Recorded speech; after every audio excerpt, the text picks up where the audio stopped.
All right. I think it's going. I can see people in the chat have some chatty stuff. So this time again, you're going to watch the chat and let us know if there's anything that we need to comment on, right? Oh man. Okay. And because I'm watching the chat, I guess everybody else, in order to be able to see it, they have to see. You just had the same thing happen. Did you get an ad? An ad, yeah. So I paused the ad. I just want to see the chat. I don't want to see me, in the thing too. Yeah, there we go. Okay. So it's probably going to take another minute or two until some people start to show up. But I put a thing here about rhubarb in the chat thing, and it says, will you give the rhubarb 1 or 2 years before you start taking a crop? And the answer is yes.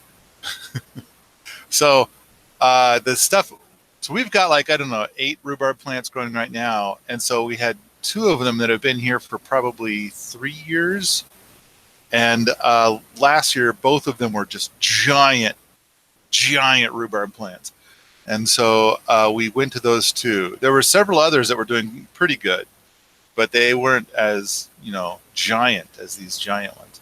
And so we went and we took about half of the comb from each of those. Okay, it says have video, have sound. Why, thank you for giving us video and sound. But we had some people that were asking earlier, like, I can't hear anything, and it was like, we haven't started yet. So we said 10 a.m. Mountain Time, and so we sent out a couple of announcements to the appropriate people, about 10 minutes before it started, saying it's at the top of the hour. So yeah, I can understand that they're going to be frustrated. Now, today we're going to talk about Wofati stuff. It was a few days ago. We read chapter 30 of the Building a Better World book, which, maybe... now I'm beginning to think the title's long after having said it so much. Building a Better World in Your Backyard Instead of Being Angry at Bad Guys.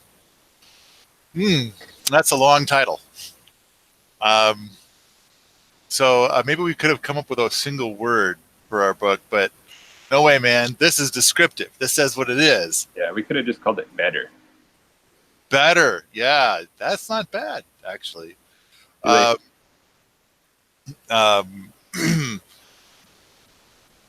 No, see, now my mind wants to go and think of one-word titles, and I gotta stop that. All right, but we're gonna talk.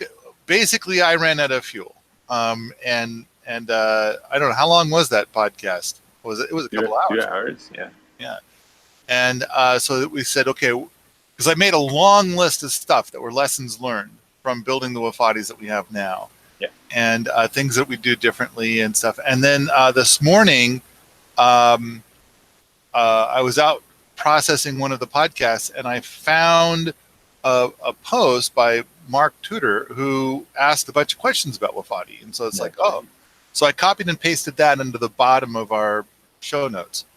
But people could post stuff into the chat thing, and it sounds like on the last time, even though there was a lot, that Sean stayed on top of it.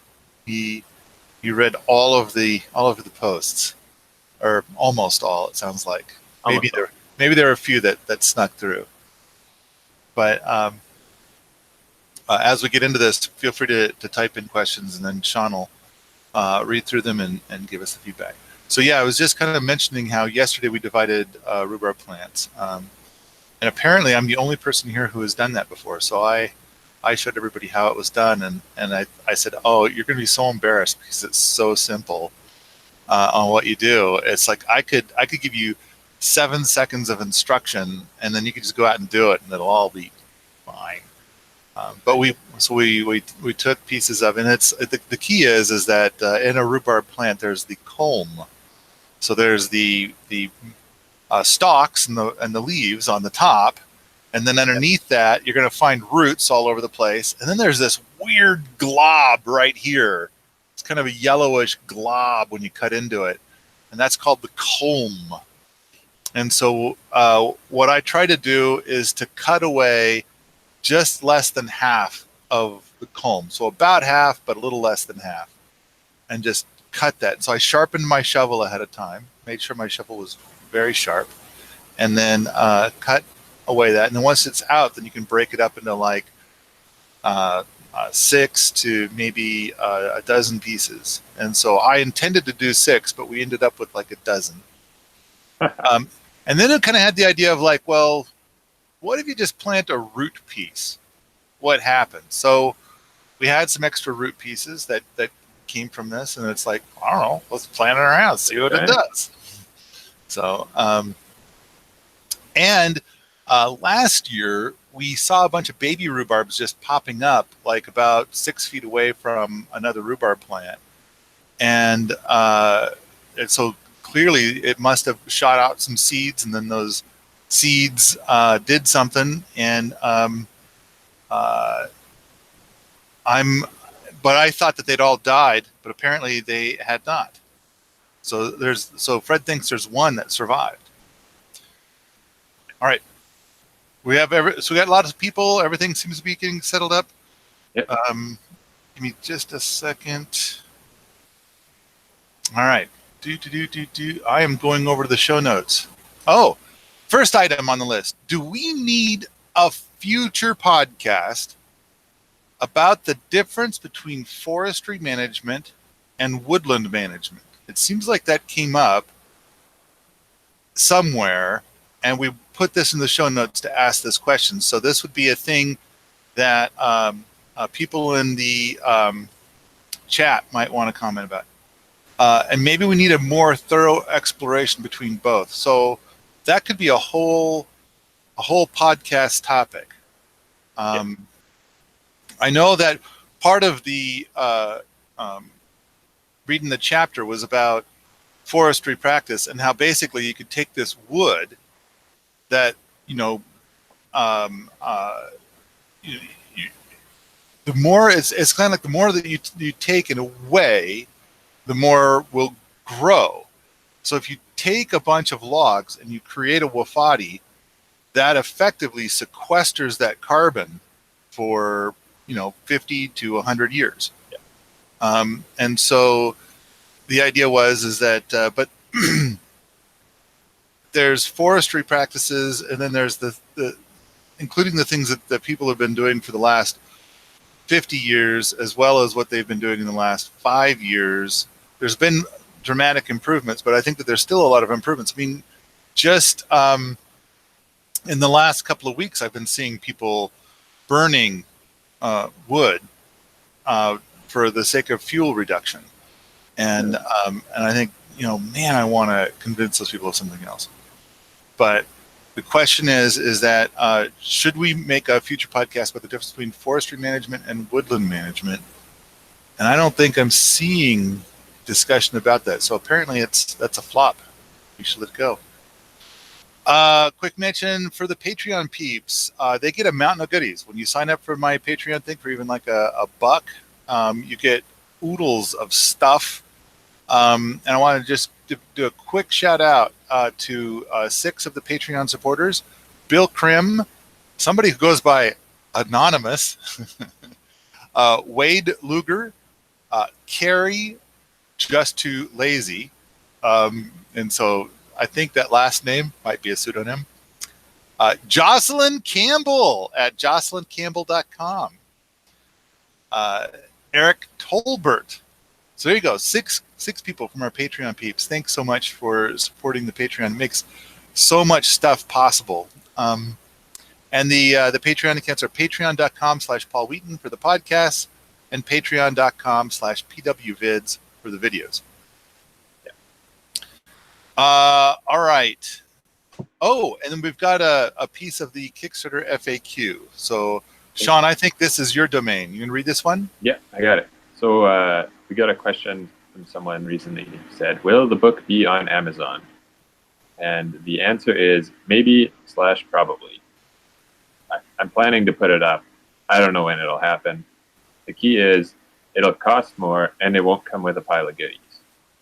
And waiting doesn't really help bring all of this awesomeness into the greater mind share in the same way that supporting the Kickstarter does. So what I told the person was, Yeah, it might be, but it would be more awesome to me if you would support now, and it would be more awesome for you if you would support now.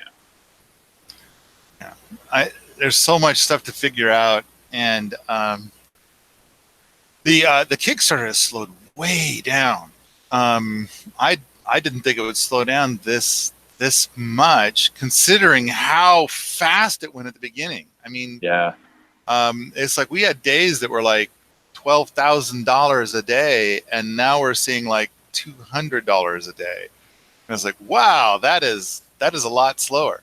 Although it's interesting, we're recording this at 10 o'clock Paul time, and we already have more money in today than we did the whole day yesterday.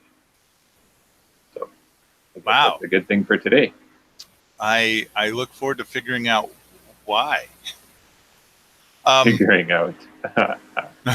Well, yeah, I mean the reporting on Kickstarter isn't super amazing, but all right, lots and lots and lots to cover there. So for Kickstarters, I mean,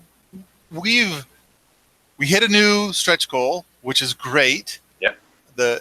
We're now past $55,000. Yeah. And then we thought, oh, well, we'll announce. We've got a few stretch goals in mind. We'll announce another one. And then we kind of had this new idea, and in order to fill out the new idea, we're going to announce all of that tomorrow. And I think the new idea is going to be pretty exciting. Okay.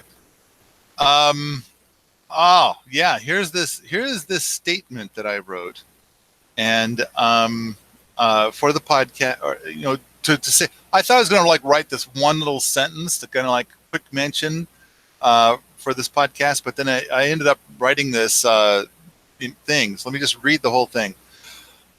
I am not sure what you all are doing in your day-to-day lives to push permaculture forward or to change the world to be a more permaculture world. But maybe supporting this Kickstarter can be a bit of buying a bit of forward velocity. If half the people listening to this podcast supported the Kickstarter at the one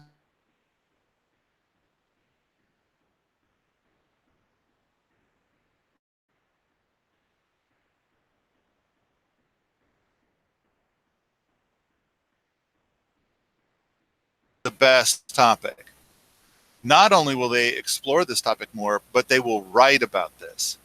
If we get that level of support, then we will have blasted through a huge pile of stretch goals, and your $100, and for your $100, you would get a pile of our new books, plus a library full of other books and DVDs. And together, we will have infected millions of brains with permaculture ideas. In the last podcast, we listed off 10 stretch goals that are coming, including the audiobook. Here are a few more that are on the list for possible stretch goals if we get past those stretch goals. Waiving the gapper fee at Wheaton Labs, the Permaculture Voices 1 video. We just yesterday got the green light to make that a stretch goal. Rough drafts of 4 books that I have at least half done. And I've already talked to Sean about possibly fleshing those out someday. But right now, there's a lot of meat to those books, those 4 books. 5 of the microdocs from previous Kickstarters that are not part of this Kickstarter in any way yet.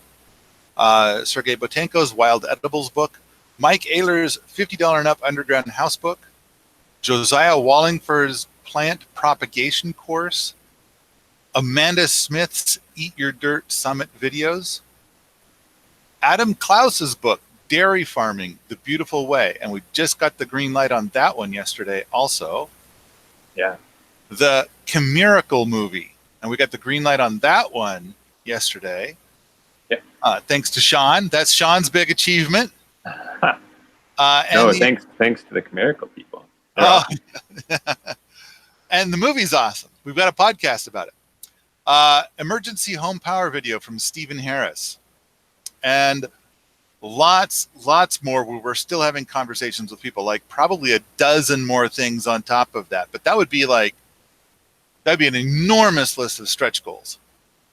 So if half the people listening right now supported the Kickstarter at $100, each person would receive about $2,000 worth of content.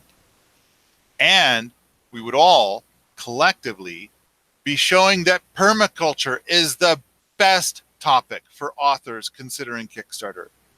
Plus, who knows what other magnificent change it could trigger just because of the size of it all.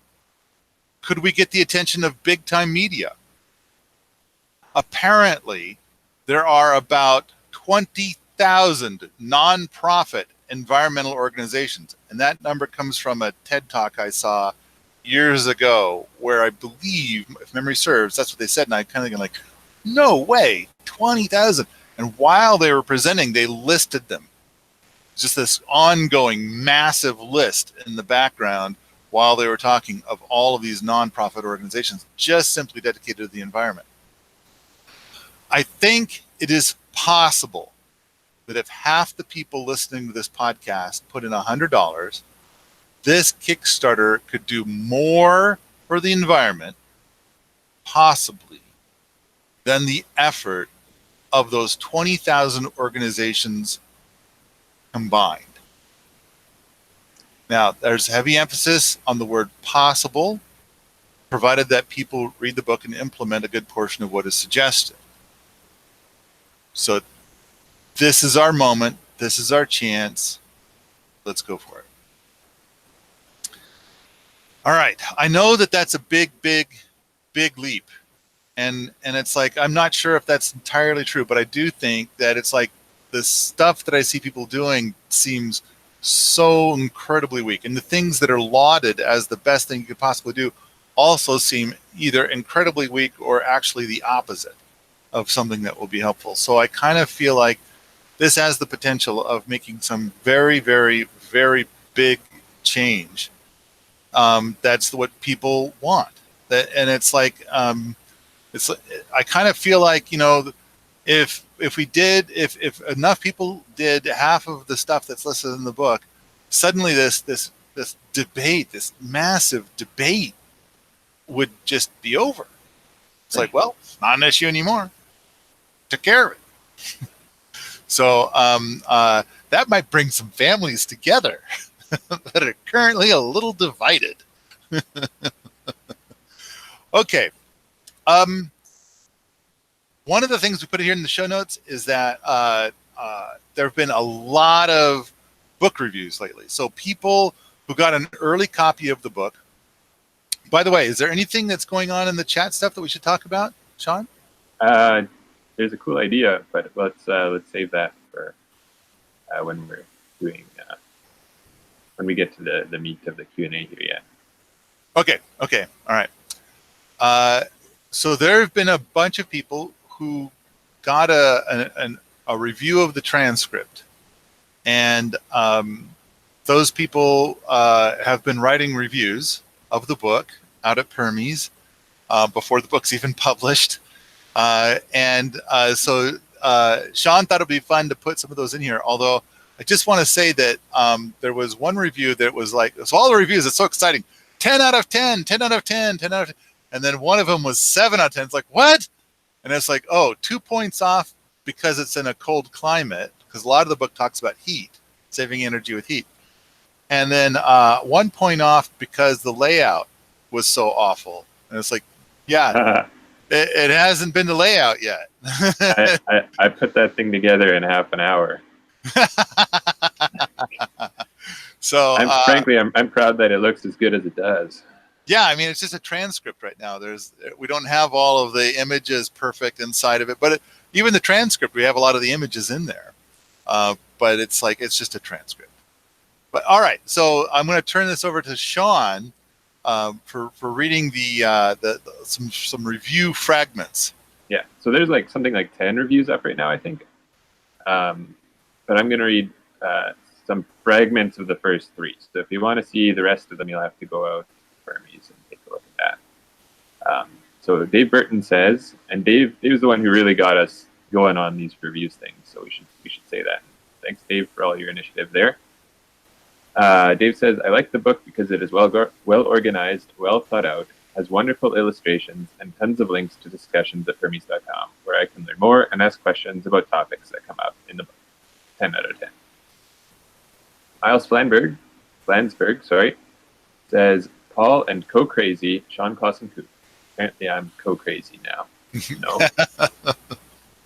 Have pulled together all of the answers I've searched for my whole life. Grow better, healthier food? It's in there. Save energy? Check. Cut living costs? Yep. And all the while, I can live in luxury, even build my own natural swimming pool. This book will become one of the primers for folks who want to help themselves and help Mother Nature at the same time. 10 out of 10. Rosemary Hansen says, overall, this book is simply a brilliant way of looking at the problems that our world faces in 2019. Although some may not want to try the more extreme ideas out, it can get readers thinking about ways they can dig deeper, help combat climate change and widespread pollution.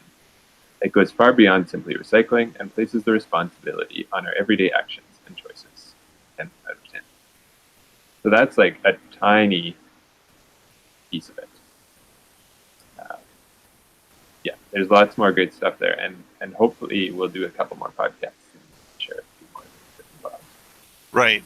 I do kind of think that some people are probably looking at the Kickstarter and be like, I don't know if I want to support it. I mean, I haven't heard whether or not the book's any good or not, or I don't want to support. I don't want to buy 30 copies of a book I haven't even read one copy of yet, and Yeah. so which understandable. So maybe some people will find this a little helpful to make this leap, and it'll help to get more support for the Kickstarter. Right. All right. Now we're going to go into the Wofati stuff. Here's our notes and things. Now, did you say you had something to? Yeah. So we were talking last time. We were talking about building with natural materials and how the Wofati does still use that thin membrane, right? 2 of them, and how we like the idea that someday it might be possible that we don't even need that we can figure out some sort of natural way to make a membrane. So D. Logan was saying here that he was thinking some kind of double layer with bentonite might be possible, which I think is theoretically possible. I don't know. I'm interested to see how it would work.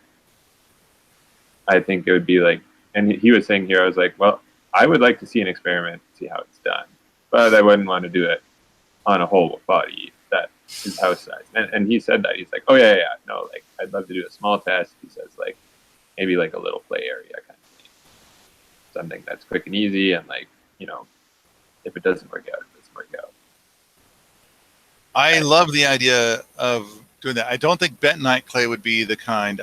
I think you would want to get more of a potter's clay, because bentonite clay is going to expand and contract based on how much water it has, and so some of the year is going to be dry, and some of the year is going to be really wet.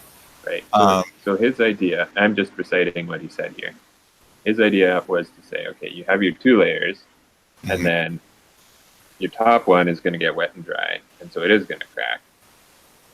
And this is as one membrane layer, not as the 2 separate membrane layers. So as rather than the one thin sheet of membrane, you would have 2 layers, and then the top one would get wet and dry, and that one would crack, like you're saying. And so water would get in. And then his theory was that the water would actually then get stuck between those 2 layers and create a perpetual wet in between those 2 layers, and so the bottom layer would not dry out. So I would like to suggest, first of all, when we explore dirt, it's a magical thing that happens with the Wofati design is that you have, with dry dirt, you have not only insulation, but you have incredible mass. Yeah. And so it's doing the thermal inertia thing, but it's also doing insulation. So it's kind of it has superpowers, if you will. But once you add water to it, once that gets wet or even moist, the insulative factor of it drops by a factor of 5, I believe. And so it would be preferable to keep it dry. The next thing is it's like, rather than saying it cracks and expands and cracks, I'm kind of thinking like, what if that particular layer, instead of it being the bentonite-like clay, to have more of a potter's clay, and then it has some sand mixed into it, and then that way, because the sand mitigates the cracking, and so then you end up with something that's relatively watertight.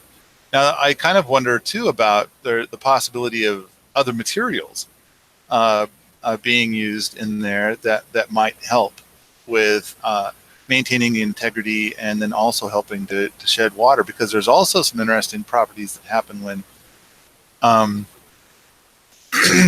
you take some of this material and you encase it in clay or sand and clay, and then since it's not exposed to oxygen, then it tends to basically form, if it's like a high nitrogen organic matter, it's going to glee. One way is to glee, another way is to basically mummify. So there's a couple of different possible things. But backing away from all of those ideas, which I've had so many conversations with so many different people about, and it's all very speculative, but it's like we've got some experiments that we're trying to get kicked off now, and we haven't gotten through those yet. I kind of feel like we need to get these experiments done so we can build on that knowledge. And I mean, a big thing that I'm trying to do is, it's like, we can argue about how I've been a dumb fuck for so long, doing it all the wrong way. But a couple of things is that, okay, I want to do permaculture. I'm bonkers about gardening. And it's like, but I have foregone a lot of that because I'm trying to instead garden gardeners. And it's kind of like, okay, so I want to have like 20 gardeners up on the lab, and maybe 8 here at base camp. And it's like, well, since permaculture is a perennial technique, then it's not like I can say, well, winter came, you guys, you don't want to stay in your tents now, do you? Get the fuck out. And it's like, so instead of that, is we like, okay, we need gardener habitat. We need perennial gardener habitat. And so I have been focusing on the community stuff, on building the infrastructure, and things of that nature. And what I would really like to be able to have is to have 20 people right now that are living full time up on the lab, and then we could build a lot of stuff. Because the other thing is like, money comes in. Somebody says, "Hey, I'll put up 10 grand if you build this thing and see if it works." And it's like, oh, that's cool. So then we got the money, and it's kind of like, who do we give this to? Kind of, so the boot camp is not yet full. I mean, 6 spots, and the boot camp is not currently full. So it'd be great to be able to get some people in here for that. There's people out there that are considering Woof, and I kind of feel like, oh, what we have to offer is 10 times better than Woof. And it's like, so we've got that. The next thing is like the PEP 1 event coming up. There's so much that's going to happen there. And then it's like, we've got a sweet deal right now for people to come to Ant Village and build something that they could build this. They could do it. I mean,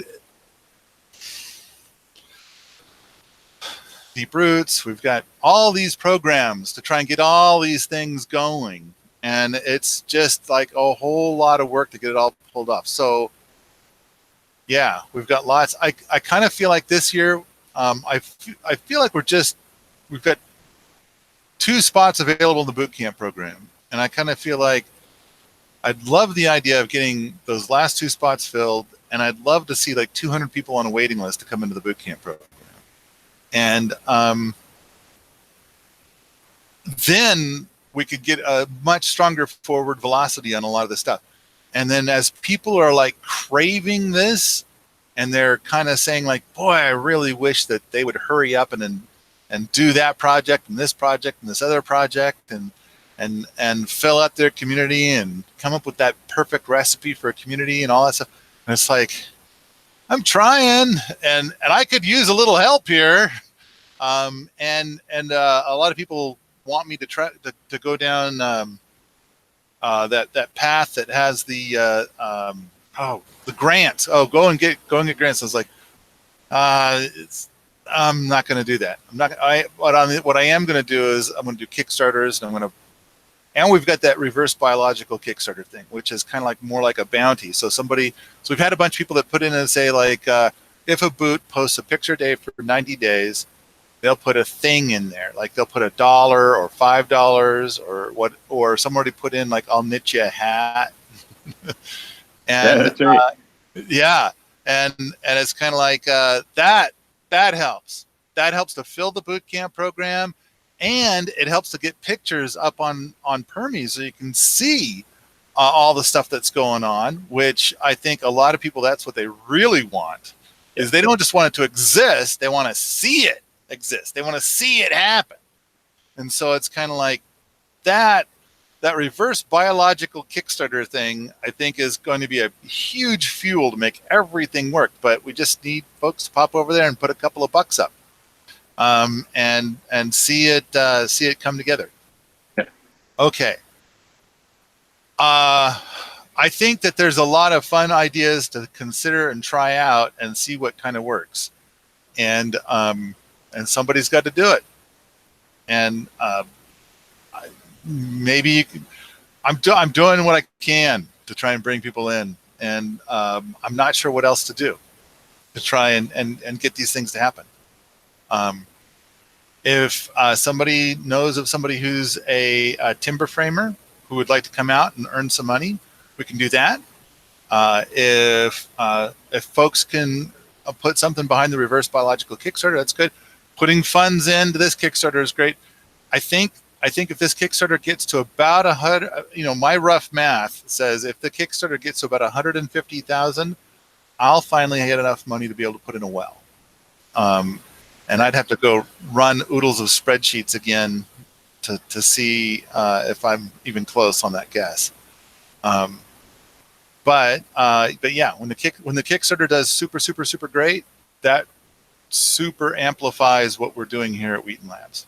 Yeah, and it also kind of makes it more worthwhile for people like Sean to want to be involved with me and make more Kickstarters.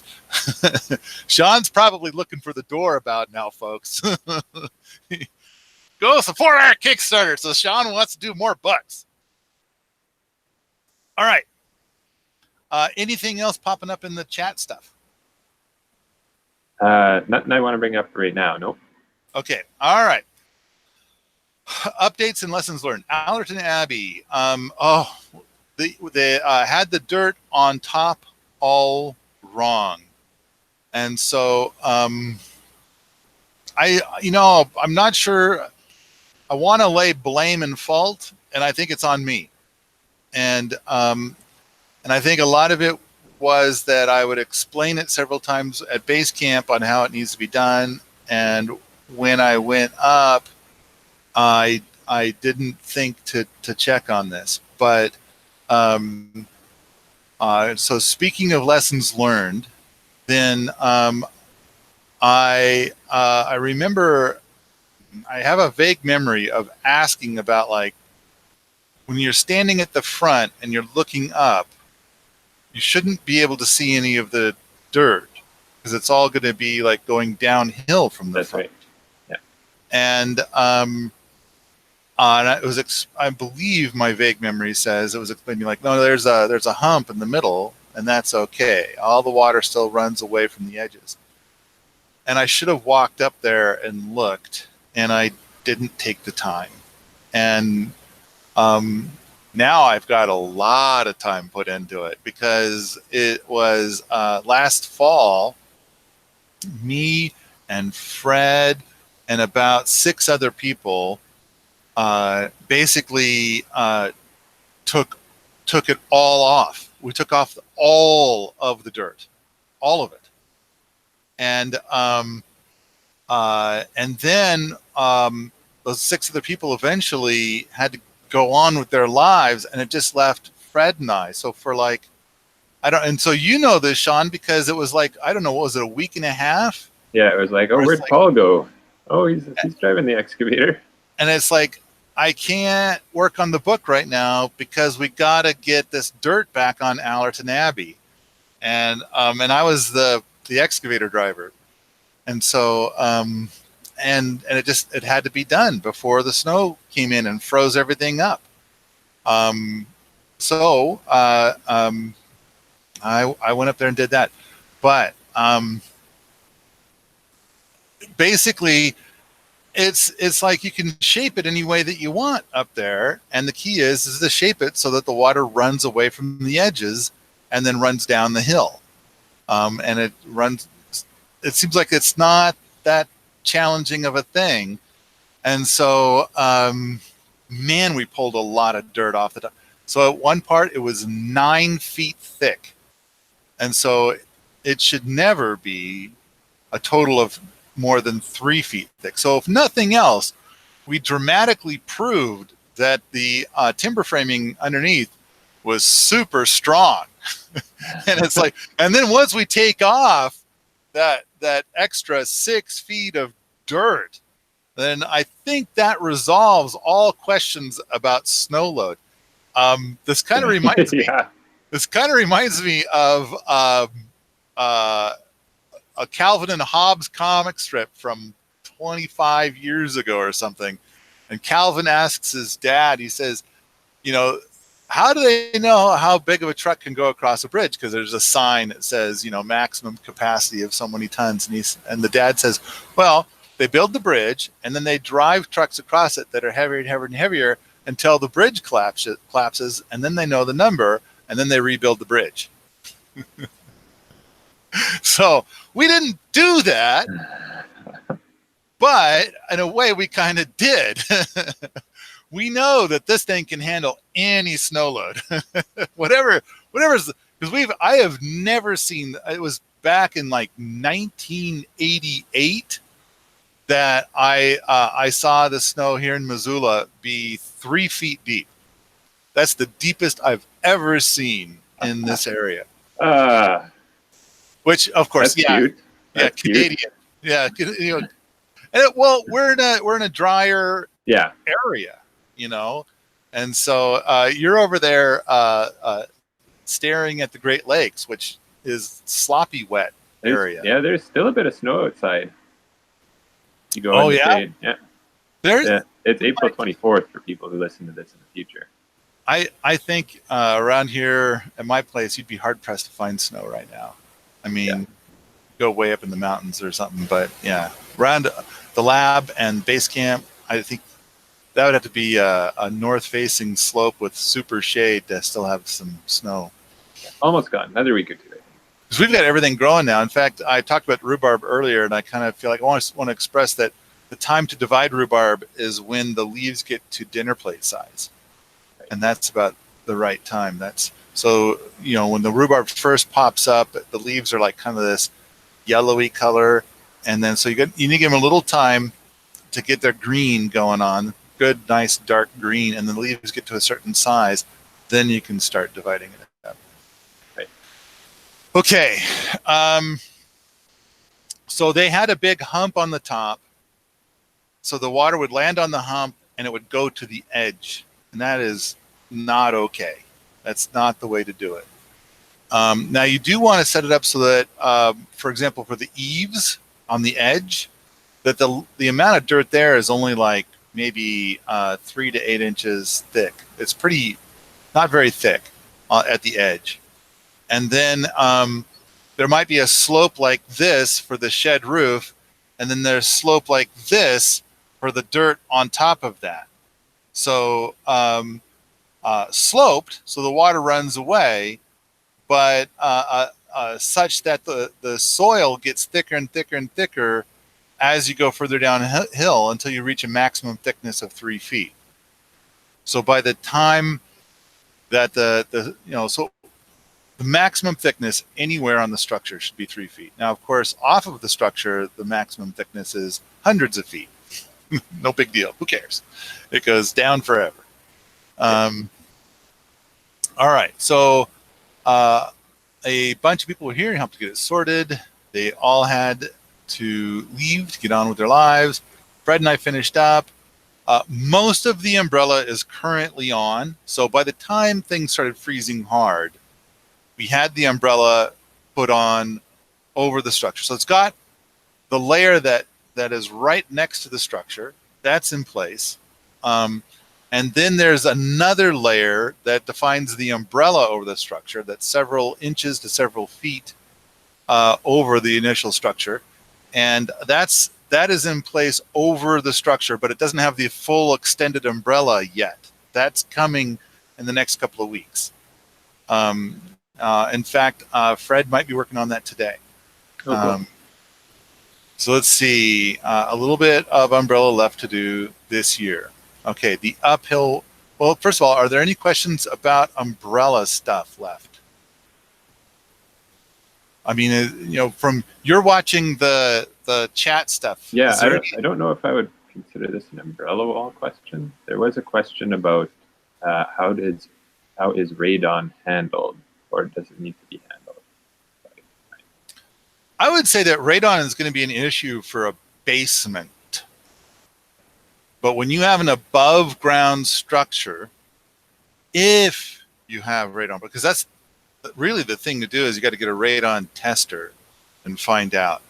And I'd have to say that if you can build a Wofati there, chances are that you don't have a radon problem, because radon is most common in granite stuff. So like if you have a lot of granite in your area, you're going to have more likely you have radon issues to explore. But then if you've got if you're above ground, like let's say you're even 2 feet above ground, and you set up your house in such a way so it's not sealed perfectly tight, the radon, which pools on the floor, will drain out. And so you've got to create ways for it to possibly drain out if you have a radon issue. Right. So I would say that step one is going to be to measure to see if you have a radon issue that needs to be sorted out. And I would have to say that most of the time, basements are going to be a place where radon just pools and builds up and becomes, you can get just insane levels of radon. But I would say that even if you walk out your front door once in a while and you're not in a basement, that's going to let a lot of the radon out. Yeah. So well, isn't it like crazy expensive stuff you have to do if you find you have a basement with radon in it? I seem to recall someone talking about it. I would think that yeah, you would probably want to come up with some sort of pump that basically pumps air, but I mean, it would have to be a strong draw to move the radon up through a pipe to outside. Yeah, some kind of, anyways. All right. I agree with you, by the way. Yeah, I think so long as it's an above ground structure. Yeah, once you're in an above ground structure, most of your radon stuff is mitigated. And so, but I still think if you've got granite-based mountains nearby or a granite-based subsoil, then test. Yeah, check it out. And also you got to keep in mind that those testers, they take 48 hours to do a test, maybe even longer. You got to let them run a long time, and yeah, go from there. Okay. Keep your eye out for any more stuff from the chat that we might want to talk about. Okay. I can see it scrolling by. Is anyone doing a Wofati presentation at Port Townsend? And then it's like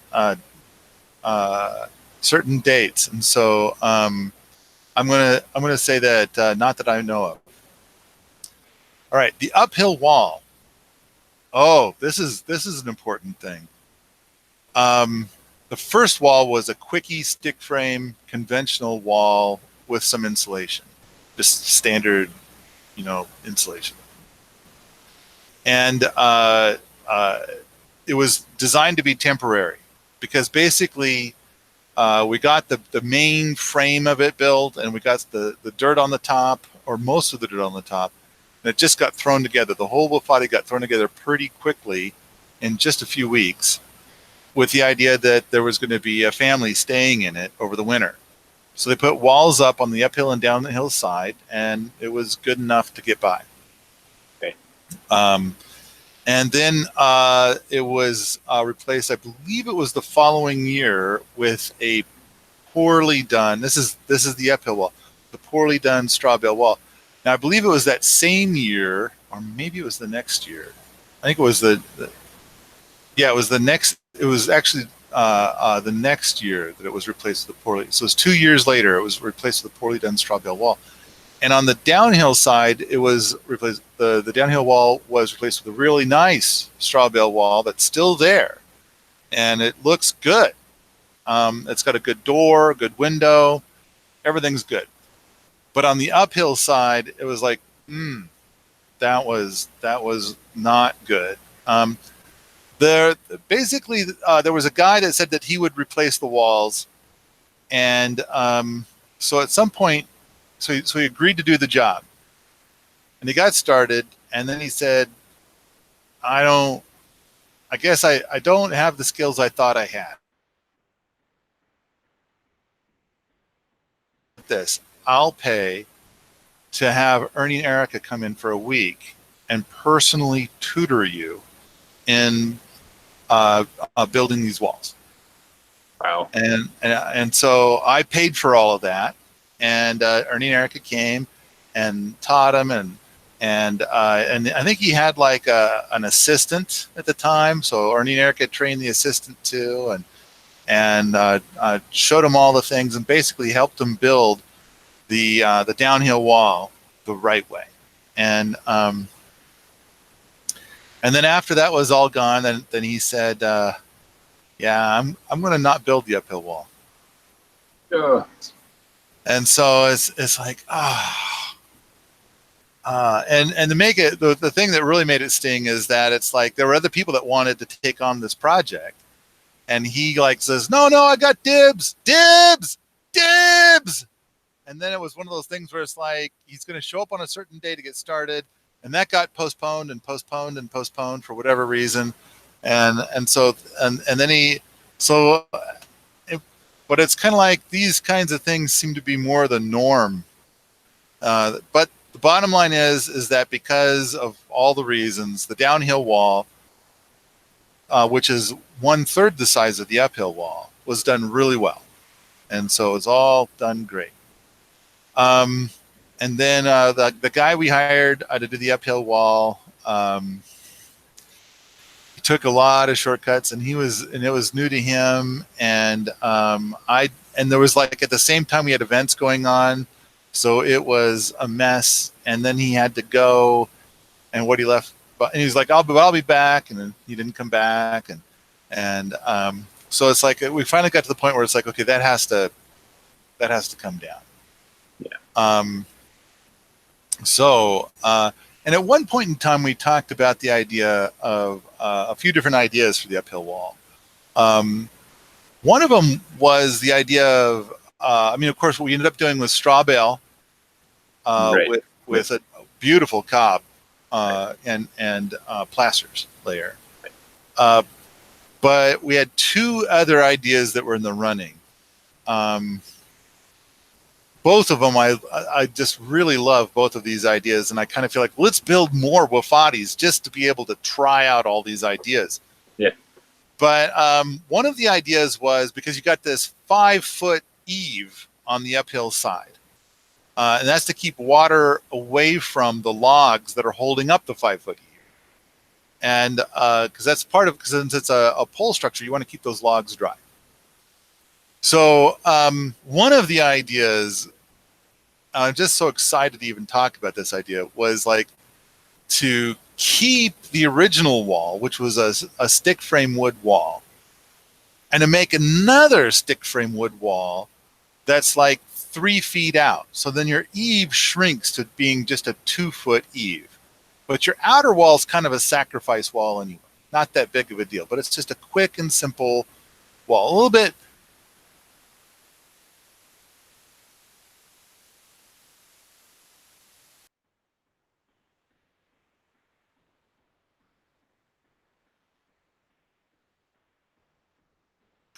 I'm so excited about it just to talk about it.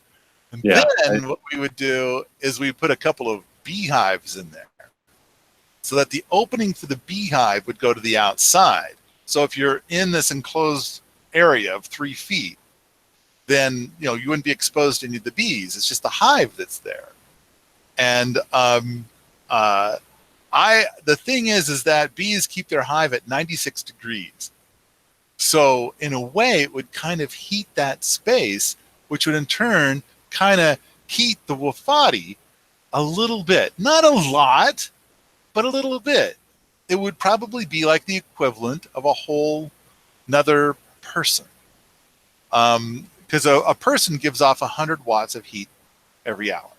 Right. Well, it's constantly. They give off 100 watts of heat constantly. And so it's like, what is that? 2.4 kilowatts. Kilowatt hours of heat each day. Then thanks to the Matrix for making that public knowledge.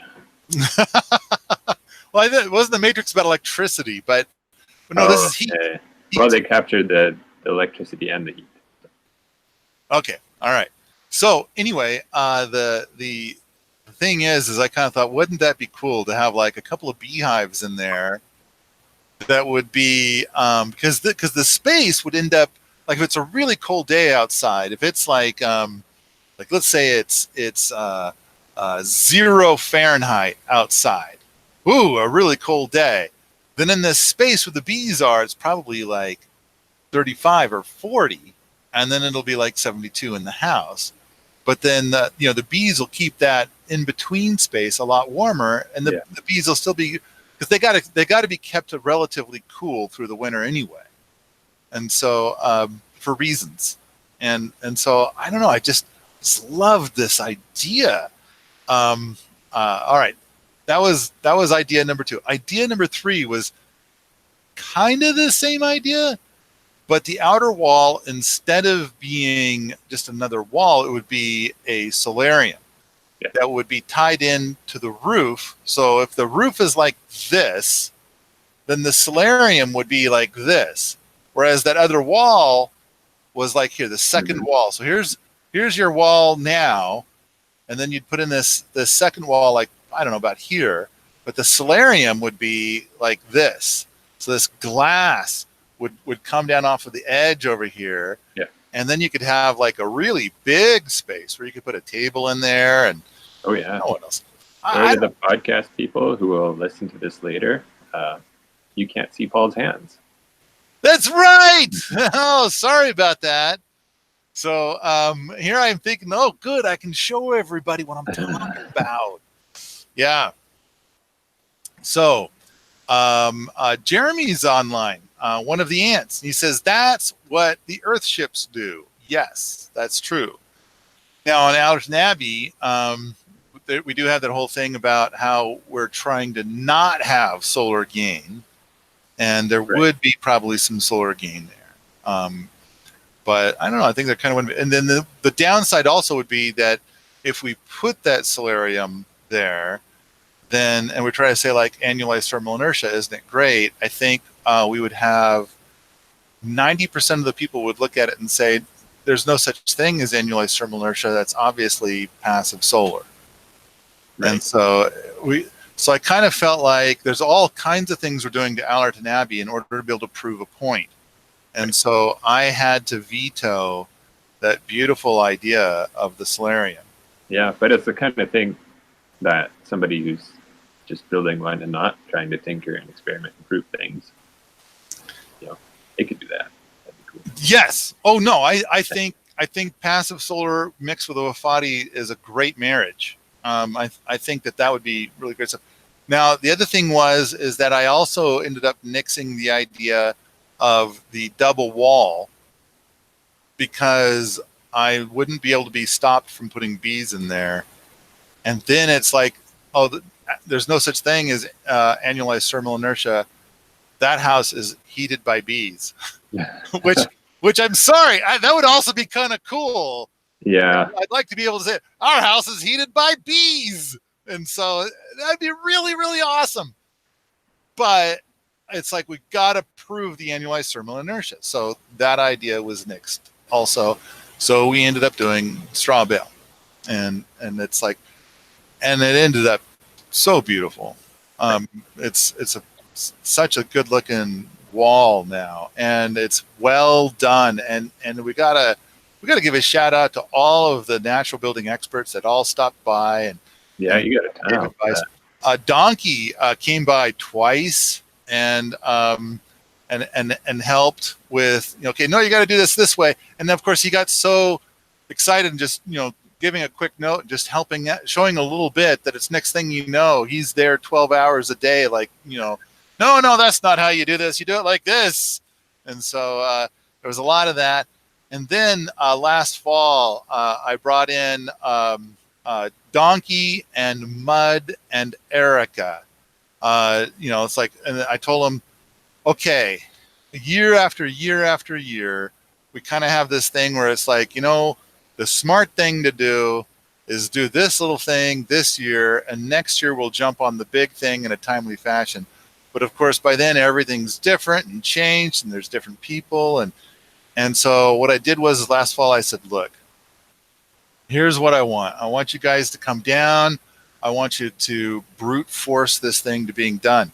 But as they were brute forcing it to being done, then we discovered the whole thing about the 9 feet of dirt on the roof. And it's like, and so I made the decision, like, we got to take that off and do it right. That 9 feet, that's just nuts. Yeah. I'm impressed that the building held that. I think that shows, that says a lot about the engineering there, and what a well-structured building it is. And which, by the way, I gotta say that I think it was 2 years ago, where we had some structural issues with Allerton Abbey, and now in hindsight, it's like, well, of course, you had 9 feet of dirt on top, no wonder. But there were a couple of things that were concerning, and we're going to get into that in a little bit.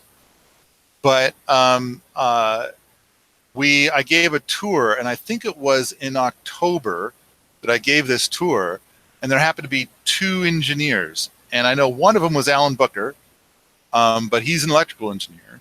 Yeah. However, extremely sharp guy.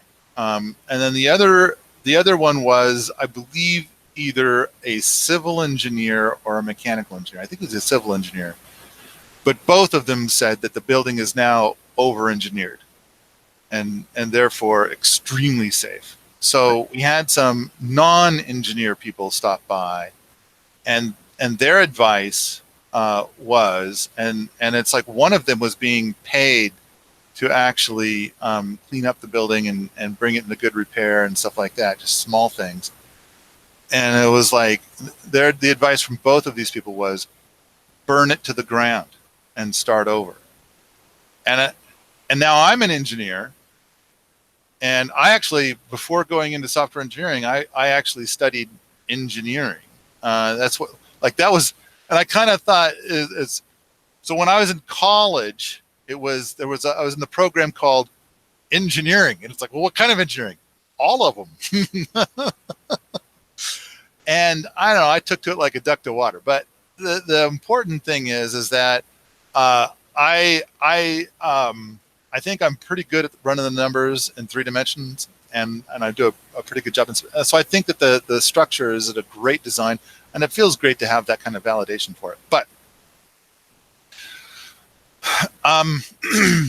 and I think we'll get into some of those. The key is that it's been validated repeatedly to be an amazing and excellent and sound, strong structure. And not only that, but we're sitting on the shoulders of Mike Ayler's work, and his stuff has been validated over and over and over again to be superpowers in the world of buildings. All right. Going back to the, I'm going to read my last notes from the uphill wall. The first wall was a quickie stick frame, replaced with a poorly done straw bale wall, replaced with a first class straw bale wall. And then there's the things that we considered that we didn't do. Now, the first class straw bale wall is there, but there's an issue. And that is that when we get to the top, we're finding that, okay, there's the layer of logs that are above the straw bale, but it turns out there's another layer of logs on top of that. And so we couldn't get the cob up and between the layers. And so air kept coming through right there. And so we had air moving through the structure and we needed to seal it up. And then, so this was the problem that we were looking at last fall. And having gone through the issue several times with Fred's kind of like, we could drill holes in that upper layer of logs from the bottom and then start shoving cob through those holes. Yeah, exactly. And it's like, but that's a bad idea in 7 different ways. And in the end, it's kind of like, okay, here's the thing that we need to do. We need to take the dirt off of the roof, and we need to peel back the membranes, which will expose those upper logs, and then we'll shove cob in from the top because we've already shoved it in as much as we can from the bottom. And that'll seal that wall. And that was the moment when we discovered how thick the dirt was up there, because they're like, we know where the wall is supposed to be. We have dug down 2 feet, and I'm saying like it should only be like 8 to 12 inches right there. We've dug down 2 feet and we still haven't gotten there. Uh-oh. Yeah. And so that's when the whole game changed. So basically we had all these experts out with the walking orders of brute force, get it done. We're done lollygagging. We're done with like being patient. We're done with like, just brute force. And so then we hit this and it's like, okay, so rather than doing the task that we all came here to do, suddenly there's a bigger task that needs to be done. It's like 10 times bigger. We have to take off all the dirt off the roof, all of it. And we have to take off the umbrella. I mean, we'll leave the underlayer of, the membrane right next to the structure, but we need to shape what goes under the umbrella, lay the umbrella back on, and then put dirt on top of that. And so what we ended up doing is we rented an excavator, and out of all of these people, it turned out that I had vastly more experience than any of them. And I think I'm a sub-mediocre excavator driver. I do okay. And so it became clear so we rented this little excavator because we had the big one. But the other thing is the big one was already occupied on another project down at base camp. Right. And so it's like, man, damn it.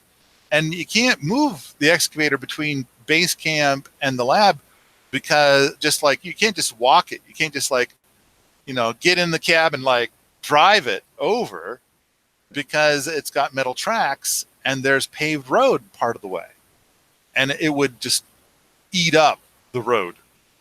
And then people are like, oh, but you could like get a bunch of used tires and lay those down. And it's like, yeah, that sounds like, 8 hours written all over it. Yeah, it sounds like let's just wait till the trailer's available, or we can go get one, or all the things. So, well, we've got this big dump truck we call the Millennium Falcon. It's which is hilarious when you go down to Costco to buy oil, and they say, oh yeah, we're having a special on oil right now. My husband has a Ford F-350, and boy, it sure needs a lot of oil when it changes. What kind of vehicle do you have? A Kenworth. Yeah. That kind of stops the conversation, doesn't it? It's a Kenworth. So yeah, we've got this old dump truck called the Millennium. We call it the Millennium Falcon, but it's constantly needing repair. And we've got this enormous trailer that the Kenworth can pull that pulls the excavator. And the trailer is in great shape and ready to go, but it's the Millennium Falcon that needs, and it's kind of like every once in a while somebody stops by and they're like, "What? I'm here to help. What's your ugliest problem?" And it's like, "What do you know about Kenworths?" "Oh, I'm a pro." And it's like, "Let's get it going then." you know. So that's kind of like how we live our lives here to move everything forward. I mean, I think if a person comes here and they look at all the things we've accomplished, it's like, wow, there's a lot of stuff here. Yeah. And it's entirely, well, don't want to say entirely, majority of it is volunteers stopping by to help out. And had a guy come by and he's like, "I'm a plumber." "What do you got?" And so he's like, "I've only got 4 hours, but you show me your worst plumbing problem, I'll probably fix it." So we did. And I know we got tons of stuff like that. Okay. So before there was that 1 week, and we called it a natural building workshop, where we had Donkey and Erica and Mud here. And we did get to the point where we finally took away enough of the dirt that we could peel back the membrane and see the exposed logs, and we got it sealed up and got it put down. But then, like, the moment that we put that back on there, then I think Erica and Mud were gone. They had to go. So then Donkey stuck around for like another 3 days while we're putting the dirt back on and stuff, and then he had to go. And so then it was just me and Fred. For a while, there was this guy named David who came by for like half a day. And but other than that, I mean, you know the story. You know, I had to keep putting you off on working on the book for that week because, you know, priorities. Sorry. Okay. So the air moved through. The end, the thing was to peel back the roof. That's when we discovered too much dirt on the roof. Okay. Now I'm ready to go on to interior framing stuff. Any fun bits and bobs in the chat? Somebody asks here, how to avoid overburying the roof, besides, you know, a simple answer, well, don't. Yeah. It says grade stakes at intervals over the roof, question mark. I mean, what do you got? You got people. Oh, I think I understand the question. Like, how do you make sure you don't put in 9 feet of dirt? Oh, actually, all right. I think I understand the question. And here is the thing that I did as an experiment as we were putting the roof back on. So we've got these fiberglass fence posts, which seems like this is something that people just don't use anymore. I had a hard time finding more. But I bought 100 of them because we use them for all sorts of stuff, although I'm going to phase them out now. But so what we did is we got like about 25 little chunks of 2x4, and we drilled a hole in it that was 3/8 of an inch that went about 7/8 of the way through the block of wood. So it stopped before it got to the other end. And then we would stick the fiberglass fence post in it, and we would measure up the depth that we wanted, and then we put a little bit of blue masking tape at that point.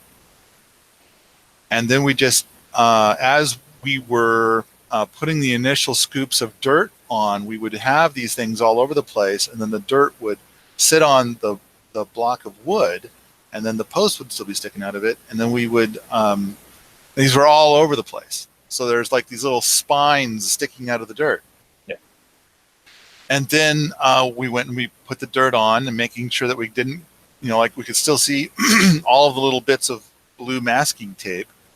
And then once we got it to the appropriate depth that we wanted, we'd kind of stomped it down by manually with our feet. Yeah. Then we just plucked out all of the fiberglass fence posts. And so we left those blocks of wood in there. Nice. Just scrap wood. So that's what we did. I should have probably documented that somewhere. But does that answer the question? I think so. Okay. The other question that was in here was, what are your thoughts on using deep buried tubes to circulate the constant earth temperature in and out of the living space? Okay. Did you say earth tubes? Okay. Your voice kind of broke up there for a little bit. Oh, yeah, earth tubes. Yeah. Earth tubes. So what do I think about earth tubes? And it's like I really want to experiment with Wofati enough, because earth tubes comes from the passive annual heat storage stuff by John Haidt, which is a big piece of what we're trying to work with here. But I'd like to try and pull this off without earth tubes. There are some things I do not like about the earth tubes, but there's obviously a lot of perks to the earth tubes. So I would like to be able to do this without the earth tubes. Plus, if nothing else, the Wofati without the earth tubes is a pretty quick and simple structure. And once you add in the earth tubes, that does add in some complexity and whatnot. Yeah, that's true. We've even had people talking about like, well, what if, we rig up the earth tubes in such a way that like a rocket mass heater exhaust could be pushed out that way, or something like that. And I kind of feel like, no, I would prefer to try and pull this off without the earth tubes. I kind of wonder like how many houses were built without earth tubes, and then like what was their story with annualized thermal inertia, and then they added in the earth tubes, and then what's the new story? All of the stuff about earth tubes that I know of, that I've ever heard of, have been they started with the earth tubes, or they never put earth tubes in at all. And so I don't know. I think it is an interesting idea, to be sure, and it's plausible that it's brilliant, and it's also plausible that it does very little. I do think that if you're going to contemplate earth tubes, that rather than going with John Haight's techniques, I would suggest exploring Don Stevens' techniques. And that's the one where he basically builds the house with the umbrella, much like John Haight. But then rather than having the earth tubes, because John Haight has the earth tubes going down and then out to the edge of the umbrella, Don Stevens has basically you could call them earth tubes, but it goes down underneath the house. And he even has like layers of insulation around this, basically a huge mass that is like a battery. Right. And then it's like, oh, is it warm in your house? Then activate the recycle system that goes to the underground thing, which, by the way, kind of brings up that whole thing that we were talking about earlier with radon gas. It sounds to me like, hey, look, I put in a radon gas collector and I set it up so whenever I want, I can spray down the whole inside of the house with radon gas. Isn't that cool? But anyway, I do suggest, if you're going to talk about earth tubes, at least consider Don Stevens' approach. I have seen some structures where it's like, it's getting to be like 80 degrees in here. And so then they activate this, the earth tubes, the Don Stevens style, and they blow air through it. Yeah. And then it cools the house dramatically, which means that at the same time, it's taking that heat that was in the house and storing it underneath the house. Yeah. And then it's like, oh, you're in the middle of winter and it's like, wow, it got down to 60 in here. You turn on the exact same fan and suddenly that thing's blowing out this 75-degree heat. And then, when you got it warm enough, then you turn it off. Yeah.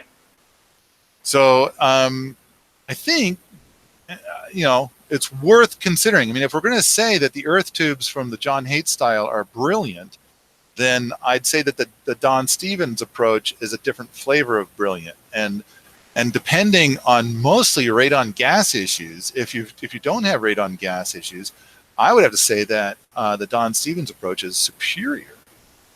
So I do like the thing about the John Haidt approach. In fact, hey, why not have a house install both? And the reason is expense and complexity. I mean, for a lot of people, having this stuff in your home adds a type of complexity which kind of screws stuff up. Okay, any other fun things from the chat thing? Somebody asked how small Wofatis can get. I kind of responded with pretty small. It's so I know like the interior space can get really small, right? It's just you need space for the exterior. That's what's going to take up more space. So we had a guy that was going to live here forever, and I really like this guy. And I want to say his name, but I'm going to choose to not say his name. Great guy, big on horticulture. He planted a lot of seeds here. And I even want to name a couple of projects, but that'll reveal who the guy is. But he needed his own little place to overwinter. And so we got the idea of building the 10 by 10 Wofati. Yeah. And specifically for this guy. And when the framing was about done, this guy decided to move along, and his reasons were fair, and it was a bummer, and it's kind of like one of those things where if you're going to bring in, a dozen people to do something, then you don't bring in a perfect dozen people the first try. And so there was a guy here who said some unkind things to him, and we got rid of that guy. We sent him down the road. But it's kind of like the damage was done. Yeah. And so much of this is community drama stuff. But anyway, so we were building this 10 by 10 Wofati. And once the framing got about halfway done, I got an idea on how to make it far simpler. And so if we had do-overs, I would want to do something much, much simpler. And so what we were doing was basically building something with a gable roof. And and then the gable roof would extend 5 feet in the front and 5 feet in the back. So you'd have, your uphill patio, which is kind of part of Ehler's design.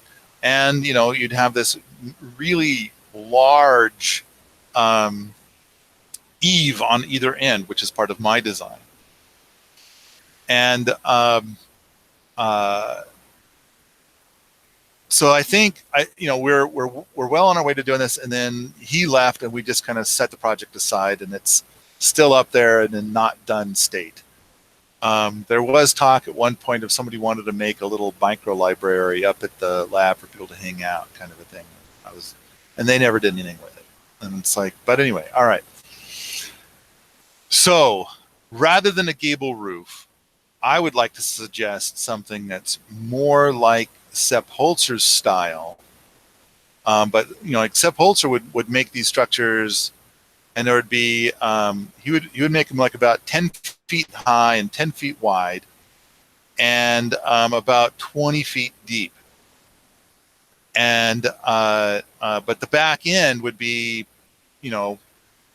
like basically it's like you're making a cave. Yeah.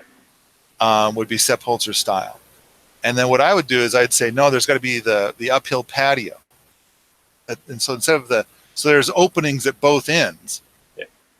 But the thing I would do, and then so what he does is he has a whole bunch of vertical logs, which is not the way I would do it. But like, let's say you've got like this tube-like thing, and it's got a flat roof. Okay, and then what I would do is I would put a membrane around that, and then I would put a whole bunch of dirt on the top of it until the dirt starts to spill over. And so now I've got a peaked roof, kind of like a gable roof that I just made out of dirt. And then I would put a membrane over that would be part of the hug the structure membrane. Then I would put the umbrella over all of that, and that would be, I would call that a 10 by 10 design. So of course it would be internally it'd be 10 by 20, except that you would inset walls on either side 5 feet. So you'd have the 5 foot deep eaves on either side. And then of course from the eaves, you'd have to have some sort of design so that the water would run away from the edge and then down the hill. So yeah. To answer the question, 10 by 10 would be, I think, the smallest that I would contemplate, although there are some other designs we could talk about another day. And there would still need to be a big eave on either end, and there is a much simpler design. Yeah. All right, anything more? Okay. No, let's keep going for now, and then we'll circle back. Okay, all right. Interior framing, I've got a note. When the second of 3 uphill walls was installed, the knee braces were removed. That led, and I don't remember the guy talking to me about like, hey, is it okay if I take those knee braces out? Are they decorative? I didn't even think about it. I didn't even notice that they were gone. I don't know. So he decided to take them out because it made it easier to put the straw bales in, I guess. But anyway, that led to 2 important posts in the front sinking about 5 to 6 inches. We put in double knee braces and deadmen to prevent any further sinking. In hindsight, we should have used the excavator to push in those posts. So, I mean, this is a pole structure. And so along the front wall, there are 4 big posts going into the ground to hold up the whole structure. And then behind that, 10 feet back, are 4 more that are lined up with those first 4. And then 10 feet further back from that are 2 more in the middle. And that's the basic structure of the whole thing. So then the front 2 in the middle sank 5 to 6 inches. And so because it took out those knee braces. Now you'd think like the knee braces wouldn't make any difference, but what happened is that as those 2 front posts sank, then the rest of the structure pushed them out. So that was another thing too. This soil here, this subsoil, is kind of sandy, gravelly. Right. And so we put them 3 feet deep. So in hindsight, here's 2 things. I think I would have probably placed them 4 or 5 feet deep. And at the same time, once they're in place, I think I would take the excavator and put the bucket on top of the post and push down with the bucket such that the front tracks come up off the ground. And so then that would possibly have pushed those posts in the 5 or 6 inches until they get so far pushed in that they're not going in any deeper, no matter what. Mm-hmm. Now let's talk about dead men. So what we did is that we used some roundwood timber framing stuff to make it so that we shaped a log so it could be slipped in right at ground level. And it's notched, it fits notches into the post that we also carved in. So that way, if the post tries to sink anymore, it can't. It's resting on top of that log, that horizontal log we put in at ground level. It's resting on, cannot possibly go down any further unless it takes that whole log down with it, which of course isn't going to happen. So, so there's the whole deadman thing. And on top of that, we put in double knee braces. So, yeah. So like, as the engineer said, it's now over-engineered. But part of it is that when we had those 2 people before, whose opinion I did not respect, but here is one thing that I did, is that they were like, the whole thing is going to collapse and kill somebody. And I'm kind of thinking like, I am really sure that that's not going to happen. But I'm thinking like, okay, there are people that are not engineers, not even close, and this is what they're saying. And it's kind of like, all right, so somebody would come in here and see these certain, because the thing is those two posts sunk, right? Yeah. And because they sunk, then now the front of the Wofati has this kind of a sway to it in the middle because those two front posts sunk. Mm-hmm. And it's like, so they're like, oh, it's all going to collapse and stuff. So I'm thinking like, all right, because of that, and I don't want anybody coming to this building and thinking that, because like, remember, we're going to not put the solarium on the front because then people will say it's not annualized thermal inertia. It's like, it's so much after more than 10 years of putting videos on YouTube and 30 years. I'm so old that I've been managing 30 years of online forums. I'm kind of used to what the average human being is going to come up with to choose to not comprehend what's obviously right in front of them. And so I basically came to the conclusion that it's like, all right, I need it so if somebody walks in here that they feel like it's over-engineered and safe, even though it's just as safe as it was before. Right. You know, or before it was just as safe as it is now.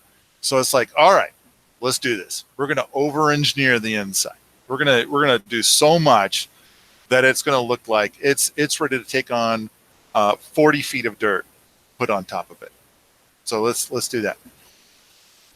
So that was a big part of our motivation and what we ended up doing. But now it's extremely strong. Did I talk about whatever it is that I should have? So yeah, I would have. I used the excavator push. So we got the dead man in. We got the further knee braces. All right, now on to the next point. When attempting to lift the roof with house jacks, one of the logs made a big cracking sound. This was before we knew there was 9 feet of dirt on the roof. Just to be safe, we added a huge amount of additional support under that log. Right, I could go into a lot of details about that, but let's just say we added another post under that log and another dead man underneath that post. So there's like, massive structure there. And I pointed out I told this very story to the two engineers as well as the rest of the group when they were all there. And then, and I said, there was a cracking sound, and they're like, yeah, it's very over-engineered now. Okay. Most rocket mass heaters have been built in 2 days. A guy built a rocket mass heater in Allerton Abbey over 3 weeks, adding all sorts of whiz-bangery. Okay, so I think I'm pretty good at saying he who does the work. So if you're here as a volunteer and you're going to do some work, he who does the work gets to make most of the design decisions. I'll a lot of times have like certain criteria and certain reasons why things have to be a certain way. But this guy came and he wanted to build a rocket mass heater, and I'm kind of explaining like, well, we shouldn't need it, but it's like I think at the time we didn't have all these walls, and so it was like he'll just build it in a weekend, and that'll make it so that the structure becomes livable in the winter until we get the uphill wall and downhill wall replaced and done correctly. And I'm thinking, yeah, okay, that seems all right. So then it's like, well, I want to add. I've never built a rocket mass heater before, but I do know what I build is to have a P channel. And it's like, okay, I don't think you should even think about doing a P channel until, you've at least built 5 rocket mass heaters. It's like, no. Peter Vandenberg is going to be on Permies giving me advice on doing this. And I'm going to do a batch box. And I'm going to do this, I'm going to do that, I'm going to do this other thing. So it never worked. This is a rocket mass heater. Well, I shouldn't say it never worked. You could build a fire in it and you could run the fire, but I mean, like, you had to do everything just right. It was picky. It was super picky. And then a lot of people, anyway, all right. I'm going to just step back from this and say that eventually we took it out. And once we did, Fred pointed out, and this is when we're working on this structural stuff in Allerton Abbey, Fred pointed out that where he had it, where he had built it, that the wood that was next to where he built it had rotted. Now, I don't think that it was like a fungal rot. I think that it was from like it got too warm. And then he built it too close to the wood without a heat shield between the wood and his rocket portion. Because, I mean, you are talking about temperatures exceeding like 2,000 degrees. And so you got to have enough insulation between the two. And I don't think he did that. Oh, okay. And so so we found a bunch of rotten wood. We had to, and so Fred replaced it all. And as he did, he put dead men in at all those points just to make sure that it's like, you know, there would be no issue like there was in some of the other parts of the structure. So so basically the end result was something that was much higher quality than the original structure.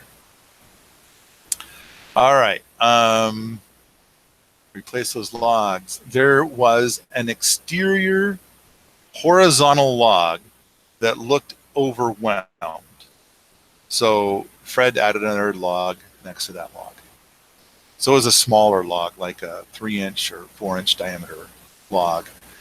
It was just a support, but it looked like that log was being stressed.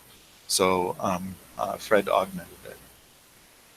But I mean, the big thing is you look at a Wofati and you might be thinking to yourself, like, if a log rots or if a log, you know, goes bad, and however way it goes bad, you know, how do you replace it? And then the answer is that you know, do some house jacks and prop it all up. We had somebody that was going to come out and they wanted to do it, but they were talking about building a massive crib. And I'm kind of thinking, like, I don't think we need to do that much. I mean, we've got tons of trees. You know, bring in a log to make a good foundation to put. You know, now we've got tons of these house jacks, and it's like, so basically, what you're going to do is it's like changing a tire. You're going to change a log, and a lot of the same way. So we put up a bunch of these house jacks, which kind of lifts up a portion of the roof. Yeah. And now there's this gap between the log and the roof, and then you pop out the old log, pop in a new one, and then set the roof back down. Like tires. Yeah, and it's kind of like it turned out to be not that difficult, you know. It's just, and the only thing that was scary, and when they did that one where it made that cracking sound, first it shouldn't have done that because there was way too much dirt on the roof. But the other thing is that it's like, oh, what we need is leverage, so let's put it out towards the outside of the log, and so then after the cracking sound, and they called me in, and I came up there and I'm like, yeah, let's put it more towards the middle of the log. Maybe we could even do both. You know, we've got enough of these, you know, house jacks. Let's do a few of them. You know, nice and even, Steven. Lift it all up simultaneously. So that's what we do. All right. The new uphill wall is beautiful. The carbon plaster on the straw bales is just stunningly beautiful. The wall is all sealed now. There are still some small cob chores to be done. The facade will be worked on in the next few weeks. In the next 6 weeks, we will add some junk pole fence and hugelkultur beds, and Allerton Abbey will be well on its way to girditude. The Wofati microdoc is out. It has a mix of old and older information. It's just whatever so there's video of both of the Wofatis being built.